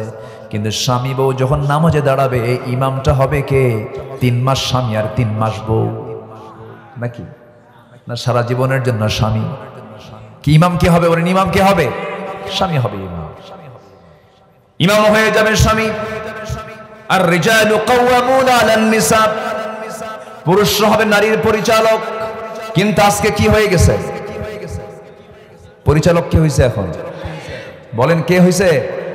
নারী হয়ে গেছে পরিচালক। স্বামীকে ধমক দিয়ে বলে, তুমি কিছু বোঝো? তুমি তো কসু বোঝো। ধমক মারে। আমার মা, আমার নবীজির কাছে একজন সাহাবী, মহিলা সাহাবী এসে রাসূলকে বললেন, ইয়া রাসূলুল্লাহ, মদিনায় আপনি হিজরত করে আসলেন, সব সাহাবীরা কত কি দান করলাম, আমি আপনাকে কিছুই দিতে পারলাম না। আমার কলিজার টুকরা সন্তান আনাসকে আপনার খেদমতে দিয়ে দিলাম। সেই মহিলার নামটা হলো উম্মে সুলাইম রাদিয়াল্লাহু তাআলা আনহা। তার কলিজার টুকরা সন্তান আনাস বিন মালিকের বাবা মালিক যখন দুনিয়া থেকে বিদায় হয়ে গেছে, উম্মে সুলাইমকে একজন বিয়ের প্রস্তাব দিয়ে দিল, তালহা তার নাম। তিনি বললেন, তুমি আমাকে বিয়ে করতে পারো, তবে একটা শর্ত হলো, আমি তোমার কাছ থেকে কিছু নেব না, তুমি কালিমা পড়বা, কোরআন পড়ে মুসলমান হয়ে যাবা। যেরকম সুবহানাল্লাহ। ইসলাম কবুল করলেন, মুসলমান হয়ে গেলেন। আল্লাহ তাআলা তাদের ঔরসে একটা সন্তান দিয়ে দিলেন। সেই সন্তানটার বয়স 6 থেকে 7 বছর হয়ে গেল। উম্মে সুলাইমের স্বামী গেছেন বিদেশে ব্যবসা করার জন্য। 6 দিন থাকার পরে 7তম দিনে তিনি দেশে ফিরবেন, বাড়িতে ফিরবেন। 7ম দিন সকালবেলা উম্মে সুলাইম দেখতে পেলেন তার একমাত্র কলিজার টুকরা সন্তানটা সকালবেলা মারা গেছে। সন্তান লাশ হয়ে পড়ে আছে। কিন্তু স্বামীটা 7 দিনের মাথায় তিনি বাড়িতে আসবেন। সন্তান মৃত্যুবরণ করেছে এমন কথা যদি স্বামীর কানে আগিয়ে চলে যায়, স্বামীটা কষ্ট পাবেন মনে করে সন্তান মৃত্যুর কথা কাউকে না বলে সন্তান মৃত্যুর তথ্য গোপন করলেন। সন্তানটাকে আস্তে করে গোসল করায়া দিয়া আস্তে করে পাশের ঘরে চাদর মুড়ি দিয়ে তাকে শোয়া রাখলেন। স্বামী আমার আগে আসুক। বিকেলবেলা আসলেন স্বামী, দরজায় নক করলেন, দরজা খুলে গেল, সালাম বিনিময় হলো।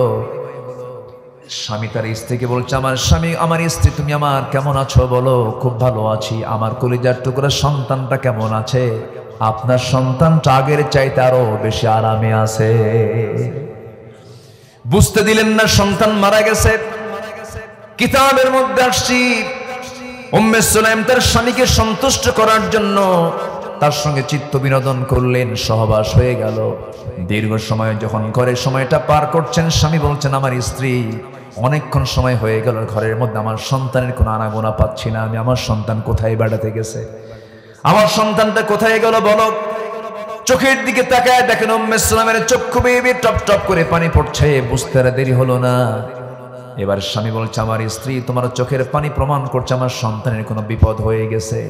এবার বলছে, আমার স্বামী মন খারাপ করবেন না, আপনার সন্তানটা এমন দেশে বেড়াতে গেছে যে দেশ থেকে মানুষ আর কোনোদিন ফিরে আসে না। সঙ্গে সঙ্গে স্বামী বলছে, আমার স্ত্রী উম্মে সুলাইম, আমার সঙ্গে তুমি এমন আচরণ করলে কেন? আমাকে তো আগেই বলতে পারতে। আমি একটু মনক্ষুণ্ণ হলাম, নবীর কাছে গিয়ে তোমার কথা আমি বলবো, রাসূল দেখি কি বিচার করেন। নবীর কাছে গিয়ে বলছেন, ইয়া রাসূলুল্লাহ, আমার স্ত্রী আমার সঙ্গে এমন আচরণ করলো কেন? সন্তান মৃত্যুর তথ্য কেন গোপন করলো? আমার নাপাকি হওয়ার পূর্বে কেন সে আমাকে বলল না? আমার রাসূল বলছেন, ও আমার সাহাবী, আমার প্রাণ প্রিয় সাহাবী উম্মে সুলাইম গতকাল তোমার খুশির জন্য, স্বামীর সন্তুষ্টির জন্য যে পরিমাণ ধৈর্যের পরিচয় দিয়েছে, উম্মে সুলাইম তার গোটা জিন্দেগীর শ্রেষ্ঠ আমল গতকালকে সে করে ফেলেছে। যেরকম সুবহানাল্লাহ। আমার মা, আমি বুঝাচ্ছি শুধু যে স্বামীর দাম তা না, স্বামীর তো মর্যাদা আছে, আপনারও মর্যাদা আছে, কিন্তু আপনার তো আনুগত্যটা করতে হবে। আপনি সুন্দরী মানুষ, বোরকা পরে আপনি বাইরে বের হন, আপনার সৌন্দর্য কাউকে দেখাবেন না, কোনো সমস্যা নাই। কিন্তু আপনি একজনের বউ, আপনি বেহায়া হয়ে বাইরে বের হচ্ছেন, সমাজটা নাপাক করে ফেলছেন। শুধু আপনি নিজে নাপাক নন, আপনি সবাইকে নাপাক করে ফেলছেন। ঠিক কিনা? আস্তে কোন করে জোরে কোন, ঠিক কিনা? অনেক হাজী সাহেব আছে মেয়েকে উলঙ্গ করে ঘুরে বেড়ায়, আছে না নাই? আপনি কিসের হওয়াজ এটা? আবার কিছু কিছু লোক আছে বউকে সুন্দর করে সাজগোজ করে বাইরে বের করে ঘুরে বেড়ায়, আবার ফেসবুকে ছবি তুলে বউয়ের ছবি পোস্ট করে বলে, প্রিয় বন্ধুরা আসুন আমার বউটাকে জামাতের সাথে দেখি। যেরকম নাউজুবিল্লাহ, যেরকম নাউজুবিল্লাহ। এগুলো করা যাবে? এগুলো করা যাবে না। কষ্ট পাচ্ছেন নাকি আপনারা? আমার ভাইয়েরা, তাহলে রাসূল বললেন, ও আমার সাহাবীরা, তোমরা আমার কাছে 6টা জিনিসের ওয়াদা করো, আমি তোমাদেরকে জান্নাতের ওয়াদা করছি। নাম্বার 1 হলো, যখন আমরা কথা বলবো, কি কথা বলবো বলেন? জোরে জোরে জোরে জোরে বলেন। সত্য কথা বলবো। ওয়াদা করলে তো ভঙ্গ করব না, রক্ষা করব? রক্ষা করব। নাম্বার 3 হলো, তোমাদের কাছে কোনো আমানত আসলে এবার সে আমানতটা তোমরা রক্ষা করবে। নাম্বার 4 হলো, তোমরা তোমাদের সতীত্বের হেফাজত করবে। নাম্বার 5 হলো, তোমাদের দৃষ্টিকে সংযত রাখবে, পরনারীর দিকে তাকাবে না, পরপুরুষের দিকে তাকাবে না। প্রথম নজরটা হঠাৎ করে দিয়েছো, যদি হঠাৎ করে নজরটা যায়, আল্লাহ পাক তোমার সেই নজরটা তুমি যদি ঘুরায় নাও, আল্লাহ পাক তোমাকে মাফ করে দিবেন, কোনো গুনাহ লিখবেন না। প্রথম নজর মাফ, দ্বিতীয় নজরটা পাপ। অনেক দিন আগে, 15 বছর আগের হবে, কুড়িগ্রামে এক মাহফিল, বললাম প্রথম নজর পাপ, প্রথম নজর মাফ, দ্বিতীয় নজর পাপ, দ্বিতীয়বার তাকালেই গুনাহ হয়ে যাবে। এক যুবক দাঁড়ায় থেকে বলে, হুজুর প্রথম নজর যেহেতু পাপ হবে না, তাহলে প্রথম নজরই 1 ঘন্টা তাকায় যদি থাকে, যেরকম নাউজুবিল্লাহ, তাকানো যাবে না, নোংরামি করা যাবে। নিজের বউকে সুন্দর করে বুঝাই দিতে হবে, পর্দার বিষয়টা খেয়াল রাখতে হবে। এই দৃষ্টি সংযত রাখার দায়িত্ব বান্দা যার চোখ আল্লাহ তাআলা দিয়েছেন তাকে সংযত করতে হবে। ইয়াগুদ্দু মিন আবসারিহিম, আল্লাহ তাআলা পুরুষকেও বলেছেন দৃষ্টিকে সংযত করো। মুসার নাম সবাই শুনেছেন। মুসা আলাইহিস সালাতু ওয়াস সালাম ছিলেন একজন বড় পয়গম্বর। আল্লাহ তাআলা তাকে অনেক সম্মান দিয়েছেন। এই পৃথিবীতে একজন নবীর সঙ্গে আল্লাহ ডাইরেক্ট কথা বলেছেন, তার নাম কি বলেন? জোরে বলেন, তার নাম কি? ওয়া কাল্লামাল্লাহু মূসা তাকলিমা। আল্লাহর সঙ্গে তার ডাইরেক্ট কথা হতো। খুব দামি নবী ছিলেন, খুব মুহাব্বতের নবী ছিলেন। আল্লাহর সঙ্গে তিনি ডাইরেক্ট কথা বলতেন। খুব রাগী নবী ছিলেন, খুব মেজাজি নবী ছিলেন। কারণ মেজাজ না যদি শক্ত হতো ফেরাউনকে দমন করা যেত না। ফেরাউনকে দমন করার জন্য যে মেজাজ দরকার সেই মেজাজ আল্লাহ তাআলা মূসাকে দিয়েছেন। জোরে বলেন সুবহানাল্লাহ। খুব রাগ ছিল, তার দৃষ্টি কেমন সংযত ছিল, জাস্ট একটু বোঝানোর জন্য আমি তার ইতিহাসের দিকে একটু যাচ্ছি, আবার ফিরে আসবো। আমাকে সময় দিচ্ছেন তো নাকি? আমার তো উঠায় দিদি খুব দেরি করে ফেলছে, তাই না? খুব খুশি আমি আমি আমি অনেকটা আনন্দিত আপনাদেরকে পেয়ে। কেন জানেন? এত রাতে বসে আছেন, কোনো লোক উঠতেছেন না। এটা রেকর্ড না, দেখেন তো। বলি আলহামদুলিল্লাহ। কতক্ষণ থাকবেন আপনারা? কতক্ষণ থাকবেন? সারা রাত? সারা রাত থাকবেন আপনারা? সবাই থাকতে রাজি আছেন? আচ্ছা, সবাই থাকবেন, আমি চলে যাব। তাহলে তো হলো না, ইমাম ছাড়া তো আর কাম হয় না, তাই না? ইমাম তো লাগবেই। দেখি আর কিছু সময় আমি মাদেরকে একটু শোনাচ্ছি কিছু কথা। মাদের শোনানোর দরকার আছে না, বলেন তো? মা যদি ঠিক হয়, পেট যদি ঠিক হয়, সমাজ ঠিক হয়ে যায়। আমরা তো মার পেটে থাকি, মার পেটটা ঠিক হওয়ার দরকার আছে না নাই? আল্লাহ তুমি এলাকার মাদেরকে খাদিজা বানায় দাও, আম্মা জান আয়েশা বানায় দাও, সুমাইয়া বানায় দাও, রহিমা বানায় দাও। কিন্তু মেয়েরা টেলিভিশন কম দেখে না, বেশি দেখে? বেশি দেখে, খুব দেখে। তাও দেশি কোনো সিরিয়াল না, সব কি সিরিয়াল? হ্যাঁ, কলকাতা। হ্যাঁ, ও মোবাইলও দেখে। হ্যাঁ, মোবাইল তো মাশাআল্লাহ এটা খুব বরকতি জিনিস। মোবাইল যে কত সংসার যে নিয়ে গেছে, কে কার কোথায় চলে গেছে আল্লাহ জানে। এটা যে কত সংসার ভেঙ্গে চুরমার করে দিয়েছে। মাহফিল ছিল আমার চুয়াডাঙ্গা, এক মুরব্বী আমার কাছে এসে দোয়া চাই, হুজুর মেয়েকে ঠাকুরগা বিয়ে দিছি, দোয়া করবেন। ঠাকুরগা বিয়ে দিলেন কেন? এত 250 মাইল 300 মাইল দূরে। ঘটককে? হুজুর মোবাইল। ঘটককে মোবাইল কিনে দিলেন কেন? হুজুর সায়েন্সে পড়ে, অনলাইনে ক্লাস, অনলাইনে ক্লাসের জন্য মোবাইল কিনে দিতে বাধ্য। দিলাম কিনে, অনলাইনে ক্লাস করুক। কিন্তু এই যে আরেকটা লাইন খুলছে তা তো জানি না। আকাম কুকাম গুলো করতেছে। যুবকরা কোনো গেমস দেখবা না, ছোট বাচ্চারা কোনো গেমস, বাচ্চার আব্বারা তাদেরকে বলছি কোনো বাচ্চার হাতে গেমস উঠায় দিবেন না। এগুলো আসক্তি। আমি মনে করি গাঁজা, মদ, আফিম যতটুকু না নেশা, তার চাইতে বড় নেশা কোন অংশ কম না এই ডিভাইস গুলো। এক যুবক সেদিন মোবাইল হারায় ফেলছে, হারায় ফেলে কয়, হুজুর আমি মোবাইল হারায় বিধবা হয়ে গেছে। কি হয়েছে? বিধবা হয়েছে। চরম ভয়ঙ্কর এগুলো। আল্লাহ তাআলা এই সমস্ত মিস ইউজ থেকে, এই ডিভাইসের মিস ইউজ থেকে যুব সমাজকে আল্লাহ হেফাজত করুন। জোরে বলি আমিন। কোন নবীর নাম যেন বলতেছিলাম যে আল্লাহর সঙ্গে কথা বলতেন? এই নবীর নাম না নিলে ওয়াজি হয় না, ঠিক আছে না? এই নবীর নামটা আল্লাহ তাআলা নিজেও কোরআনটা সাজিয়েছেন মুসার নাম দিয়ে ঘন ঘন। আল্লাহু আকবার বলেন। প্রায় জায়গায় মুসা, মুসার এক্সাম্পল স্যার আল্লাহর ওয়াজ খুব কম। আল্লাহু আকবার বলেন। আমাদের নামাজটা এখন কয় ওয়াক্ত পড়ি আমরা? এই নামাজ কি 5 ওয়াক্ত ছিল? ছিল কয় ওয়াক্ত? পাস হয়েছিল কয় ওয়াক্ত? মাঝখানে আটকায় দিছিলেন কোন নবী? আটকা দিয়া কি কয়? কমান। নামাজ কমান, কাম হবে না। আপনি নবী বড় হতে পারেন, কিন্তু আমি তো আগের নবী, আমি বুঝি। পাবলিক কি করবে? আপনি যান আল্লাহর কাছে। আপিল করেছেন মুসা আলাইহিস সালাম। আল্লাহ বললেন আমার হাবিব, আমার মুসা যা বলে তা কইরা ছাড়েন। বুঝতে পারছে কি চায় সে। 50 লাগবে না, ডান পাশে ধন্যবাদ 5 ওয়াক্ত আপনার উম্মত নামাজ পড়বে, 50 ওয়াক্তের সমান সওয়াব আমি দিয়ে দেব। মুসা কিন্তু কম দরের নবী না, আল্লাহ তাআলা অনেক সম্মান দিয়েছেন। আল্লাহু আকবার বলেন। ফেরাউনকে মোকাবেলা করা কি এই সেই কথা নাকি বলেন? ফেরাউনকে মোকাবেলা করা এই সেই কথা না। আল্লাহ বলছেন, যা মুসা, ফেরাউনকে কালিমার দাওয়াত দাও। ইযহাব ইলা ফিরআউনা ইন্নাহু তাগা। মুসা বলছে, আল্লাহ তুমি তো যেতে বলো, কিন্তু আমার তো অস্ত্রই ঠিক নাই। কেন, কি হয়েছে? আমার জিহ্বা তো খাটো, আমি কই একটা হয়ে যায় আর একটা তো করতেই আমার কামসা, আগে জিহ্বা ঠিক কর।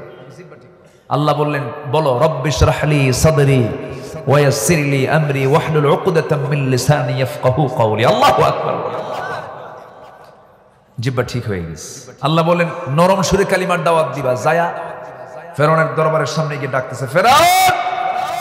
এক ধমক মারছে, সাথে তার বড় ভাই হারুন আলাইহিস সালামকে সাথে নিয়ে গেছেন। আল্লাহ বললেন, তুমি তোমার হারুনকে নিয়ে যাও। আল্লাহ, শুধু হারুনকে এমনি এমনি নিয়ে যাবো নাকি? তুমি একটা কিছু করো, যাও, তোমার ভাই হারুনকে নবুয়ত দিয়ে দিলাম, যাও। কয়জন নবী? দুই ভাই দুইজনের নবী, শ্বশুরটাও নবী, একটা ভাগিনা ছিল তাও নবী। আল্লাহু আকবার বলেন। পরিবারটা দেখেন, নবীতে ভরা পরিবার। ফেরাউন কয়া, মুসা তুমি কেন আসছো? আল্লাহ আমারে পাঠায় দিয়েছে, তুই কালিমা পড়ে মুসলমান হবে। তোমার সঙ্গে এটা কি? আমার ভাই হারুন, এ আল্লাহর নবী। ফেরাউনকে, তোর আল্লাহর কাজ নাই কাম নাই, একই করে দুই নবী পাঠাইছি না? তিরস্কার করতেছে। মুসা মেজাজ গেছে খারাপ হয়ে, লাঠি একখান বের করে বলে, ফেরাউন মুখ সামলায় কথা কর। আল্লাহু আকবার বলেন। মুসা কাউকে ভয় করতেন? ভয় করতেন কাকে? আসতে বলবেন না, কাকে? আল্লাহকে ভয় করতেন। খুব দামি নবী ছিলেন, কাউকে পরোয়া করতেন না। কাকে ছাড়া? আল্লাহকে ছাড়া। খুব রাগ উঠছে একদিন, এক ফেরাউনের গোত্রের এক লোক কিপ্তি এসে তার সঙ্গে তর্ক বিতর্ক করে। আল্লাহর পয়গম্বর বলেন, তুমি ভুল বলতেছো কেনা? ভুল বলি না। ভুল বলতেছো না? ভুল ভুল বলতেছো না? ভুল বলি না। হাতটা আগায় দিয়ে মারছেন থাপ্পড়। ওনার হাতটা আগে চলতো, কোনো অন্যায় সহ্য করতে পারতেন না। মারছেন থাপ্পড় শাসন করার জন্য। থাপ্পড় মারাও সারা, মরে যাওয়াও সারা। যখন মরে গেছে, উনি তো বলতেছে, আল্লাহ আমার কিন্তু এটার দোষ নাই। থাপ্পড় মারছি আমি ও বেয়াদবি করার জন্য, আমি তো মারছি ওকে শাসন করার জন্য। ও যে মরে যাবে তাকে আমি জানি। থাপ্পড় মারছে আমি, মেরে ফেলছো তুমি। আল্লাহ, আল্লাহু আকবার বলবেন না? যাকে ভালোবাসা যায় তাকে সব বলা যায়, ঠিক কিনা? যাকে ভালোবাসা যায় তাকে সব বলা যায়। তিনি আল্লাহর সামনে এরকম করে কথা বলতেন। একদিন বলছে, আল্লাহ একটা শখ কি? আল্লাহ তুমি কি ঘুমাও না? আল্লাহকে, মুসা তোমার কি প্রশ্ন হলো? আল্লাহ আমি তোমাকে খুব ভালোবাসি, যে আমি না ঘুম পারলে আমার চোখ জ্বলে, গা জ্বলে, হাত জ্বলে, কত কি জ্বলে। তোমার কি একটু সমস্যা হয় না?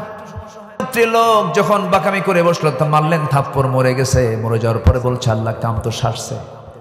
সঙ্গে সঙ্গে বলা হলো, মুসা তুমি এই জনপদে আর থাকতে পারবে না, ফেরাউন তোমার বিরুদ্ধে হুলিয়া জারি করে দিয়েছে, তোমাকে মেরে ফেলবে সে। তিনি করলেন কি? হিজরত করলেন, দেশটা ছাড়লেন। পৃথিবীতে আল্লাহ তাআলা পয়গম্বরদেরকে নিজের জায়গায় রাখতে পারেন নাই, তারা থাকতে পারেন নাই। দিনের জন্য তার হিজরত করে তারা অন্য কোথাও চলে গেছেন। ইব্রাহিম চলে গেছেন, ইসমাইল চলে গেছেন, মুসা আলাইহিস সালাম চলে গেছেন, আমার নবীজি চলে গেছেন, মুসা আলাইহিস সালাম। সেই সময় করলেন কি? তিনি রাতের আধারে লুকায় লুকায় সেখান থেকে তিনি বের হয়ে চলে গেলেন। কয়েক সময় অতিক্রম করলেন, একটা জনপদে চলে গেলেন। জনপদে যাওয়ার পর সেই জায়গায় ঘুরতে ঘুরতে কোনো খাবার পেলেন না, একটা কূপ পেলেন। কূপের ধারে গিয়ে দাঁড়ালেন। সূরাতুল কাসাসের মধ্যে কথাগুলো আসছে। সেই জায়গায় গিয়ে ঘুরতে ঘুরতে গিয়ে দেখলেন একটা কূপ। কূপের ধারে গিয়ে দেখলেন পানি পাওয়া যাচ্ছে মনে হয়, পানিটা পান করলেন, তৃষ্ণা দূর করলেন। হঠাৎ করে দেখতে পেলেন দুজন নারী সামনের দিকে হেঁটে হেঁটে আসতেছে, হাতে বালতি নিয়া। এই সময় মুসা আলাইহিস সালাম মনে মনে চিন্তা করছেন, এই নারীগুলোর উদ্দেশ্য কি? নারীগুলো কি চায়? দেখেন, মানুষের কল্যাণেও কিন্তু নারীর পাশে দাঁড়ানো যায়, কিন্তু পর্দার রক্ষা করার দরকার আছে না নাই বলেন? আছে। আল্লাহর পয়গম্বর মুসা এই নারীদের পাশে দাঁড়ালেন সহযোগিতা করার জন্য। আবার ওই দিকে ইউসুফ আলাইহিস সালাম জুলাইখা থেকে বাঁচার জন্য তিনি জিহাদ করে দরজাতে মারলেন দৌড়। আল্লাহু আকবার বলেন। আমার বন্ধুগণ, মুসা আলাইহিস সালাম দুই নারীকে দেখে ভাবলেন মনে হয় তাদের কোনো বেকায়দা হয়েছে। এবার তিনি বললেন, গিয়ে প্রশ্ন করলেন, কি সমস্যা তোমাদের বলো? কাবিনা শাইখুন কাবি আবুনা শাইখুন কাবির, আমাদের আব্বাজান খুব বুড়া মানুষ, আব্বা চলাফেরা করতে পারেন না, চোখে দেখেন কম। এই জন্য আমরা বাধ্য হয়ে নারী হয়ে আমরা বাইরে বের হয়ে এসেছি, প্রয়োজনীয় পানির দরকার, এই কূপ থেকে আমরা পানি তুলবো, কিন্তু উপরে ঢাকনা আছে, কেউ আমরা টান দিয়ে খুলতে পারবো না। এই জন্য সব পুরুষরা যখন পানিগুলো নিয়ে চলে যাবে, আমরা অবশিষ্ট পানিগুলো সেখান থেকে নিয়ে চলে যাব। মুসা আলাইহিস সালাতু ওয়াস সালাম বললেন, মনে মনে চিন্তা করলেন বেচারা মহিলা মানুষ, সন্ধ্যার পরে এদের কষ্ট আরো বেড়ে যাবে। তিনি বললেন, শোনো, বালতিগুলো আমাকে দিয়ে দাও, আমি তোমাদেরকে হেল্প করব। ঠিক আছে, বালতি আপনি নেন।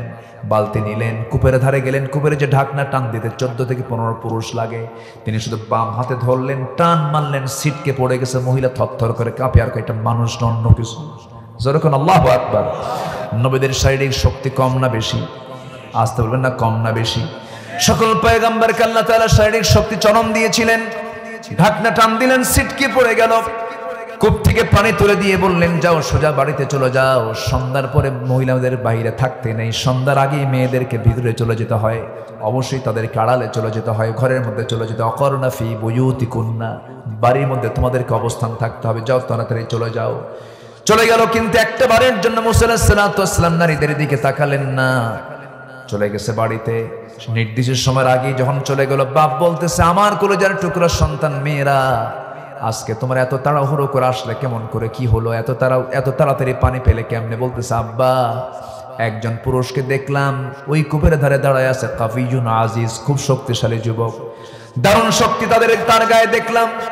সঙ্গে সঙ্গে বৃদ্ধ পিতা বলছে, আমার কলিজার টুকরা বড় মেয়ে, শোনো, আগামীকালকে তুমি কূপের ধারে যাবে, আমাকে তার সালাম জানাবে এবং আমার কথা বলবে। আমি তাকে দাওয়াত দিয়েছি আমার বাড়িতে, সেজন্য আমার সঙ্গে সাক্ষাৎ করার জন্য আসে, আমি তাকে দাওয়াত দিলাম, যাও।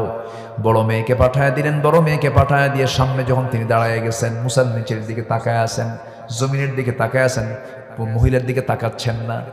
এবার বলতেছে, ও যুবক, আমার আব্বা জান আপনাকে সালাম জানিয়েছেন, দাওয়াত দিয়েছেন আমাদের বাড়িতে, আপনি কি যাবেন নাকি? মুসা আলাইহিস সালাম মনে মনে চিন্তা করলেন, এই জনপদে কাউকে চিনি না, এই চান্স কি ফেলে দেওয়া যায় নাকি? না, যখন দাওয়াত দিয়েছে, দাওয়াতটা আমি সাড়া দিই, আমি যাবো, একটু পরিচয় হওয়া দরকার, এই জনপদে একটা মানুষ অন্তত পরিচিত হওয়া দরকার ছিল। এই চিন্তা মাথায় নিয়ে বললেন, ঠিক আছে, আমি যাব তো, কিন্তু তোমাদের বাড়িতে আমি চিনি না, আমি কেমন করে যাব? এবার মহিলা বলতেছে, আপনার কোনো টেনশন নাই, আমি চলবো সামনে সামনে, আপনি চলবেন আমার পিছে পিছে, আমি ডানে যাব, আপনি ডানে যাবেন, আমি বামে যাব, আপনি বামে যাবেন, কোনো চিন্তা করবেন না। এই কথা শোনার সঙ্গে সঙ্গে মুসা আলাইহিস সালামের মেজাজ গেছে 100 ডিগ্রি। চোখটা বড় করে বলতেছে মহিলাকে, তুই কি কইলি আমারে? তুই আমারে কি কইলি? তুই সামনে সামনে চলবি আর আমি পিছে পিছে যাব। আমি এমন পুরুষ আমি নই, নারীর পিছে আমি নারীকে ফলো করে করে চলবো, আমার চোখের গুনাহ হয়ে যাবে। তুমি নারী, তোমার সতর হলো মাথা থেকে পা পর্যন্ত, আর আমি পুরুষ, আমার সতর হলো শুধু নাভি থেকে হাঁটু পর্যন্ত। নেতৃত্ব দেওয়ার জন্য পুরুষ, নেতৃত্ব দেওয়ার জন্য নারী নয়। ও মহিলা, তুই সামনে চলবি না, তুই আমার পিছে পিছে থাক, আমি সামনে চলবো। ভুল যদি করি শুধু একটা কথা বলবি, ডান অথবা বাম, এর বাইরে এক চুল পরিমাণ কোনো কথা বলবি না, রোগ কিন্তু সৃষ্টি হয়ে যাবে। মহিলা মনে মনে কয়, গতকালকে দেখলাম গায়ের শক্তি বেশ, আজকে দেখি ইমানের শক্তিও ভালো। যেরকম সুবহানাল্লাহ, চরিত্রটা ভালো। ভালো মেয়েদের দুইটা জিনিস পছন্দ পুরুষের, ভালো মেয়ে যারা, ভালো নারী যারা, তাদের পুরুষের দুইটা জিনিস তাদের পছন্দ। নাম্বার 1 হলো শারীরিক শক্তি, শক্তি যে পুরুষের বেশি তাকে খুব পছন্দ করে মেয়েরা। নাম্বার 2 হলো যাদের চরিত্র ভালো, চরিত্র ভালো, শক্তি ভালো যাদের, তাদেরকে নারীরা পছন্দ করে, যারা ভালো নারী। কিন্তু আজকের মেয়েরা কি এগুলো পছন্দ করে না? উস্কা ফুসকা চুল পছন্দ করে, ঠিক কিনা? মুখে দাড়ি রাখলে কয় যে তো চাচা হয়ে গেছে, ঠিক কিনা? বাপ বিয়ে দেবে মেয়েকে, আমি কি আলোচনা কি করব?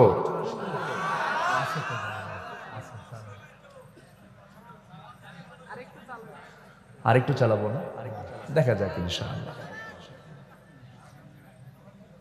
আজকের মেয়েরা দাড়ি পছন্দ করে। আচ্ছা, দাড়ি কি পুরুষের মুখে থাকে না নারীর মুখে থাকে? যে পুরুষের মুখে দাড়ি নাই সেই পুরুষটা কি পুরুষের সুরতে আছে না নারীর সুরতে আছে? কি রাগ করতেছেন নাকি আপনারা? রাগ করতেছেন? রাগ করা যাবে না, দাড়ি রাখা ওয়াজিব। দাড়ি রাখা কি? রাগ করেন না, দাড়ি রাখা কি ওয়াজিব। বলেছেন মুহাম্মদ সাল্লাল্লাহু আলাইহি ওয়াসাল্লাম, দাড়ি কাটা ছাড়া যাবে না। মেডিকেল সায়েন্স বলছে যদি কেউ ঘন ঘন দাড়ি কাটে স্কিন ক্যান্সার হতে পারে। যদি কেউ দাড়ি কাটে তার চোখের জ্যোতি নষ্ট হয়ে যেতে পারে। রাসূল তো এমনি বলেননি, রাসূলের যে সুন্নাহ সেই সুন্নাহর সাথে বিজ্ঞানের সম্পর্ক আছে না নাই? যেটাই সুন্নাহ সেটাই করলাম, যেটা সুন্নাহ নয় সেটা করলাম নাই। দাড়ি শুধু এক নবী রাখেন নাই, আদম থেকে নিয়ে আমার রাসূল পর্যন্ত সমস্ত নবীর সুন্নাহ হলো দাড়ি রাখা। আল্লাহু আকবার বলেন। শুধু সুন্নাতুর রাসূল না, সুন্নাতুল আম্বিয়া, সব নবীর সুন্নাহ। দাড়ি রাখবেন না কেন? কি প্রবলেম?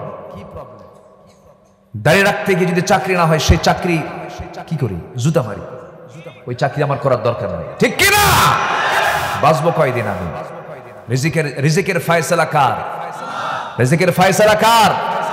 যে সমস্ত কর্মকর্তারা ক্ষমতার জায়গায় বসে শর্ত জড়িয়ে দেন, কন্ডিশন হলো দাড়ি রেখেই কাজ করা যাবে না, মরে দেখ নবীর সুপারিশ তোদের কপালে জুটবে না।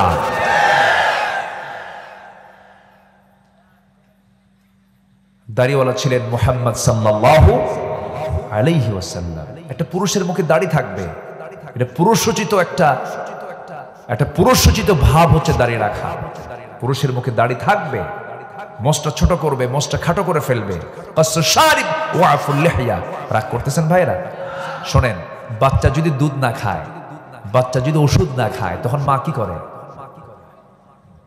আগে প্রথমে কয় বাবা খা, তাও খায় না। খা বাবা, খায় না। জ্বর আসছে 103 ডিগ্রি, তাও খায় না ওষুধ। তখন কি করে? দুই হাত আর দুই পা শক্ত করে ধরে মুখের মধ্যে ঢুকে দেয়, খা। এই যে ধমকটা দিল, এতে কি মায়ের, এটা কি মায়ের কি মোহাব্বত কম না মোহাব্বত বেশি?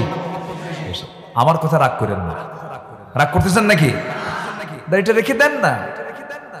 কি আপনার এখানে জড়তা? অনেকে বলে হুজুর মেয়ে বিয়েই দেই নাই, আমাকে মানুষ চাচা করে কবে এটা হলো? দেখছেন, ও বুড়া হবে না। না, আমরা দাড়িওয়ালা হব। জোরে বলি ইনশাআল্লাহ, জোরে বলি ইনশাআল্লাহ। কার মোহাব্বতে? নবীর মোহাব্বতে। কার মোহাব্বতে বলেন তো? নবী আমার দাড়িওয়ালা, আমিও হব দাড়িওয়ালা। কিন্তু আজকের যুবকরা তো এগুলো না। যুবকের মাথার চুলগুলো দেখছেন, দুই দিকে চুল নাই, চুল কাটতে কাটতে চামড়া বের করা, পিছনে চামড়া বের করা, মাথার উপরে গোল করে দক্ষিণ তালপট্টির দ্বীপ মাথার চুল। যখন বলা হয় এটা পাইছো কই, এটা বাটি সাটিং। বাটি।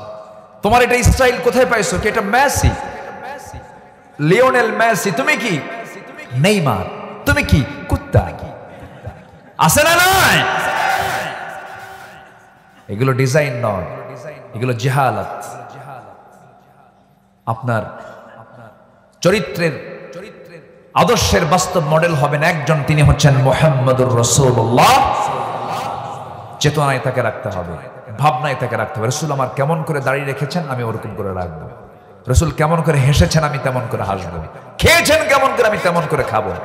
আখলাকুন নবী, নবীর আখলাক ভিতরে না আসা পর্যন্ত ঈমান পাকা হতে পারে না।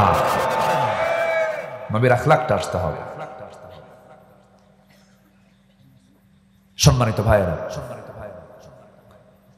যুবকরা পোশাক টোশাক ঠিক করো, কাপড় চোপড়ও ঠিক নাই।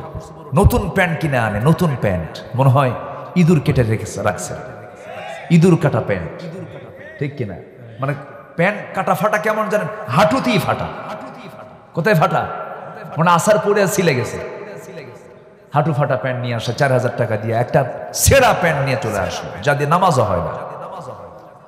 শার্ট একখান পরে, প্যান্ট এত নিচে পড়ে, নাভির উপরে হলো প্যান্ট পরার নিয়ম, পাজামা পরার নিয়ম হলো নাভির উপরে, নাভি যেন ঠেকে যায়, সেই প্যান্ট এত নিচে পড়ে, সীমান্ত বর্ডার, যে কোনো মুহূর্তে অঘটন ঘটতে পারে। আমি মসজিদে নামাজ পড়তে গেছি অনেকদিন আগে, নামাজ শুরু করব, সুন্নত পড়বো 2 রাকাত। দেখি একটা ছেলে এরকম পোশাক পরে নামাজ পড়ে, শার্টও ছোট, প্যান্টও ছোট। রুকুতে যখন গেছে, রুকুর ঠেলায় দেখে প্যান্ট খুইলা আর শার্টটা উপরের দিকে, মাঝখানে ফাঁকা। তো ভাবলাম একটু রুকু দেখি, সেজদায় কি হয় দেখি। সেজদায় যখন গেছে, তখন সেজদায় দেখি, সেজদায় যাওয়ার সঙ্গে সঙ্গে প্যান্ট খুইলা আন্ডার প্যান্ট বের হয়েছে। আমি কি ভুল বলতেছি? ম্যাক্সিমাম প্যান্টের এই বেহাল দশা আছে না নাই? আছে না নাই? এগুলো প্যান্টকে পরে দাও। বলিউডের সমস্ত অভিনেতার মুখে থুতু মারো, ওই নেতৃত্ব ছেড়ে দিয়ে নবীর সুন্নাহকে ধরো। এগুলো ধরো না, এগুলো পড়ো না, এগুলো বাদ দিয়ে দাও। যুবকরা রাগ করতেছে মনে হয়, ভালোর জন্য বলছে। এগুলোই তো ওয়াজ করতে হবে, আর কি কথা বলবো? এগুলোই তো কথাগুলো বলতে হবে। মাহফিল এসে যদি এই পরিবর্তনটা হয়, পোশাকের পরিবর্তন হয়, চিন্তার পরিবর্তন হয়, এটাই তো বিপ্লব হয়ে যাবে। আলহামদুলিল্লাহ বলে, আল্লাহ কবুল করুন, জোরে বলি আমিন।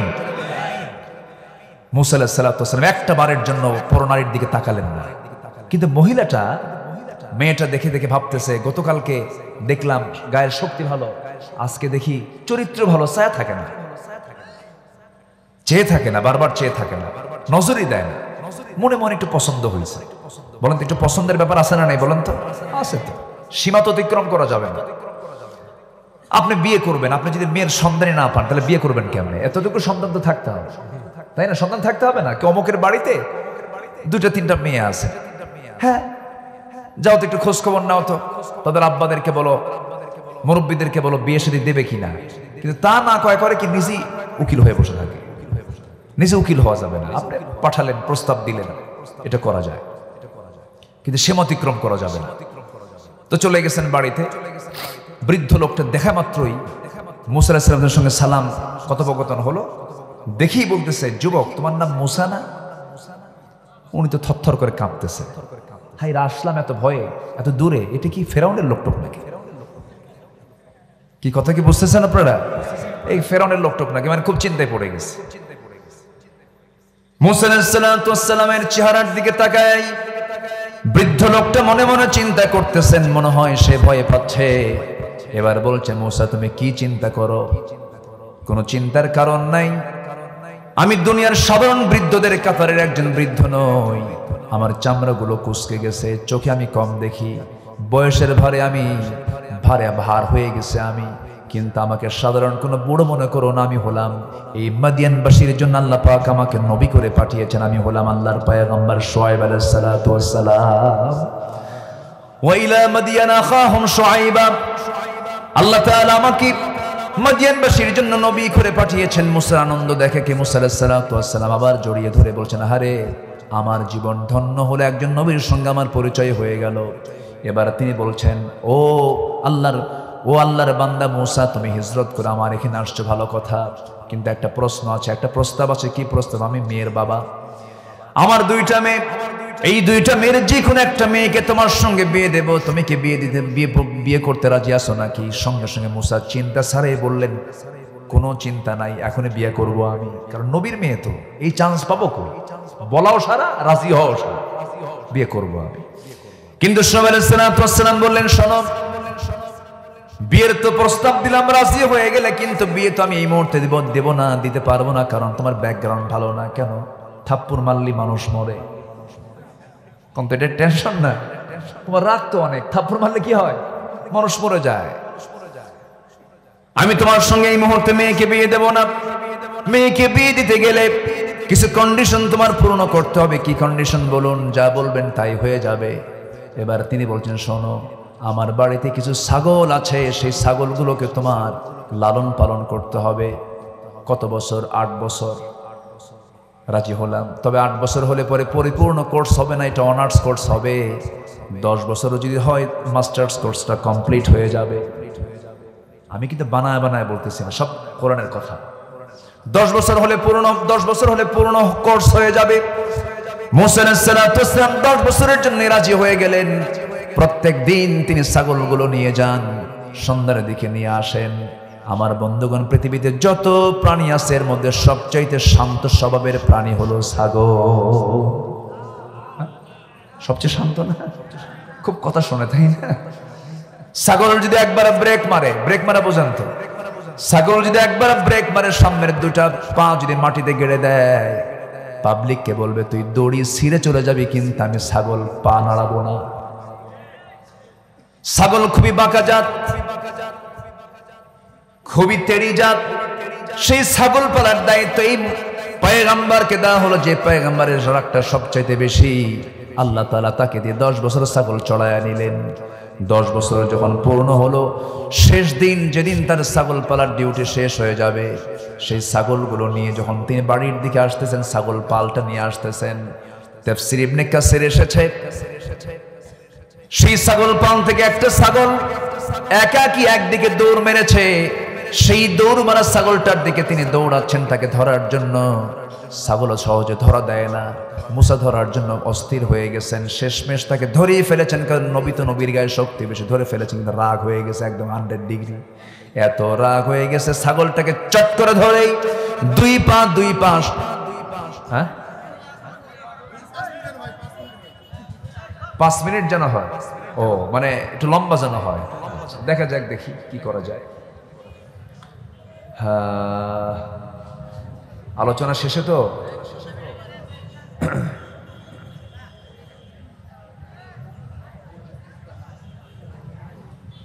আমাদের আল্লাহর পরে প্রাণপ্রিয় মানুষ হচ্ছেন মুহাম্মদ সাল্লাল্লাহু।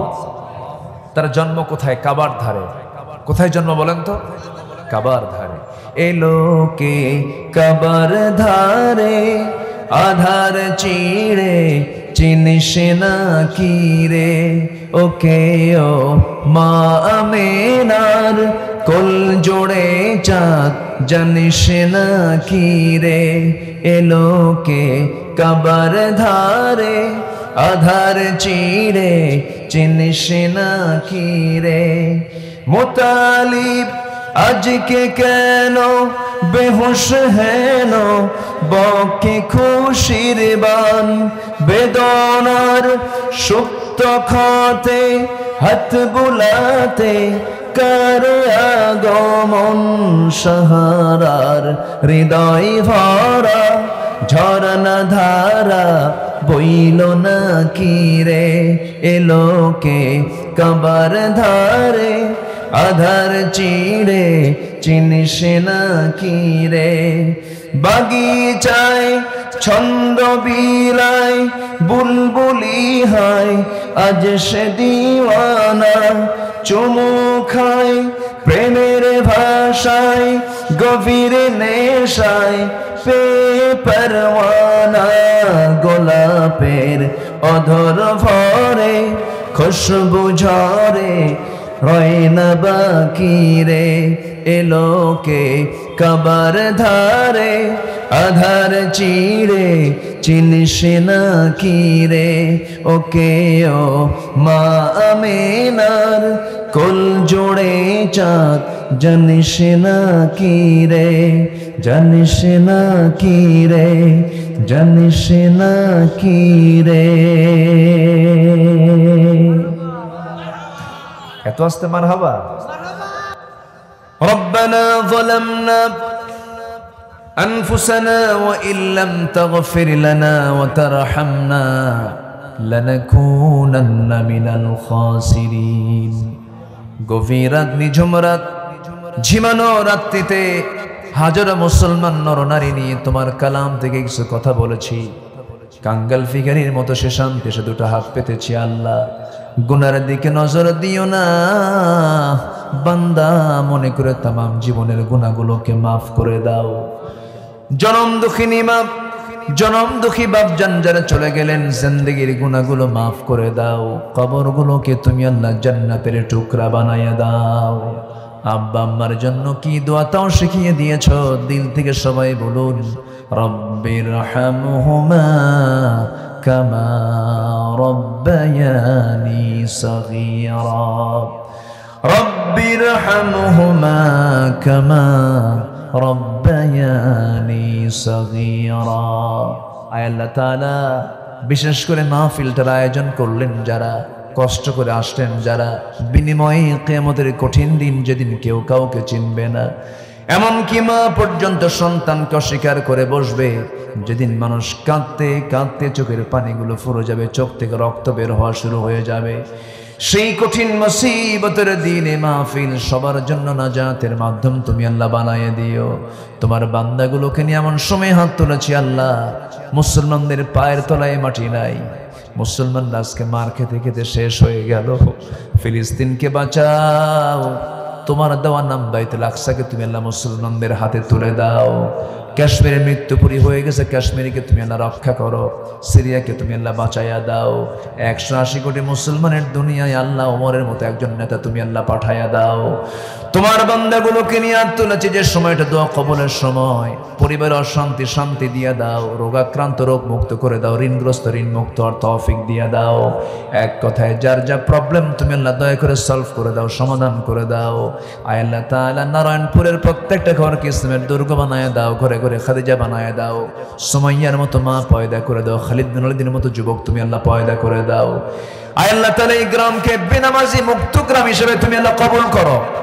আয় আল্লাহ তাআলা তোমার বান্দাগুলো কিনে এমন সময় হাত তুলেছে, যার যা চাওয়া তুমি আল্লাহ পাওয়া করে দিও। নূর আলম ভাগ্যবান যুবকের নাম, তুমি তার খেদমতকে কবুল করো। আমার ইসাক ভাইকে কবুল করে নাও। এই মাহফিলটার শুরু থেকে শেষ পর্যন্ত যারা শ্রম দিয়েছেন, অর্থ দিয়েছেন, খরচ করেছেন, সবার দানকে তুমি আল্লাহ কবুল করো, সবার শ্রমকে তুমি আল্লাহ দয়া করো, কবুল আর মঞ্জুর করে নাও। দুনিয়া থেকে কোন দিন বিদায় নেব জানি না রে আল্লাহ, ডান হাতে আমলনামা না আসা পর্যন্ত মরণ দিও না। কত লোকের জানাজায় গেলাম, আমার জানাজা একদিন মানুষ হাজির হয়ে যাবে রে। কত লোককে বিদায় দিয়ে দিলাম, আমাকে মানুষ একদিন বিদায় দিয়ে দেবে রে। যেদিন মরে যাব সবার কানে কানে সংবাদ যাবে আব্দুল্লাহ আল আমিন নাই। আয় আল্লাহ তাআলা সংবাদ চলে যাবে ইসহাক সাহেব নাই, খবর চলে যাবে চতুর্দিকে। যারা যারা জানবে দৌড় মেরে চলে আসবে, জানাজায় হাজির হয়ে যাবে। মরা লাশ দেখে দেখে চলে যাবে রে, চোখের পানি ফেলে ফেলে কাঁদবে, কিন্তু কেউ তামাকে টেনে হেঁচড়ার বাড়ির দিকে নেবে না, কবরের দিকে নিয়ে চলে যাবে। কবরের শোয়া দেবে, বাঁশ চাপা দেবে, মাটি চাপা দেবে, 24 ঘন্টা যাবে না, মাথার চুলগুলো খসে খসে পড়বে। 3 দিন যাবে না, চামড়াগুলো গলে গলে পোকার পেটের খাবার হয়ে যাবে। আমার দেহ চলে যাবে পোকার রাজত্বে। যে পোকা দেখে আমি ভয় পেতাম, মাত্র 7টা দিন পেটের নাড়ি ভরে সব চোখ মুখ কান নাক দিয়ে বের হওয়া শুরু হয়ে যাবে। কিম্ভূত কিমাকার চেহারা হয়ে যাবে রে। সবচাইতে বড় শিক্ষা হলো, বাপ গেল, মা গেল, দাদা গেল, দাদি গেল, নানা গেল, নানি গেল, বন্ধু বান্ধব সব কবরস্থ হলো রে। কেউ তো দুনিয়ায় অনেকেই না, আমরা সে একই পথের যাত্রী। আল্লাহ মেহেরবানি করে তোমার পছন্দের বান্দা না হওয়া পর্যন্ত মরণ দিও না। মরণের সময় যখন চলে আসবে জবানে জারি করে দিও লা ইলাহা ইল্লাল্লাহু মুহাম্মাদুর রাসূলুল্লাহ। আসসালামু আলাইকুম ওয়া রাহমাতুল্লাহি ওয়া বারাকাতুহু।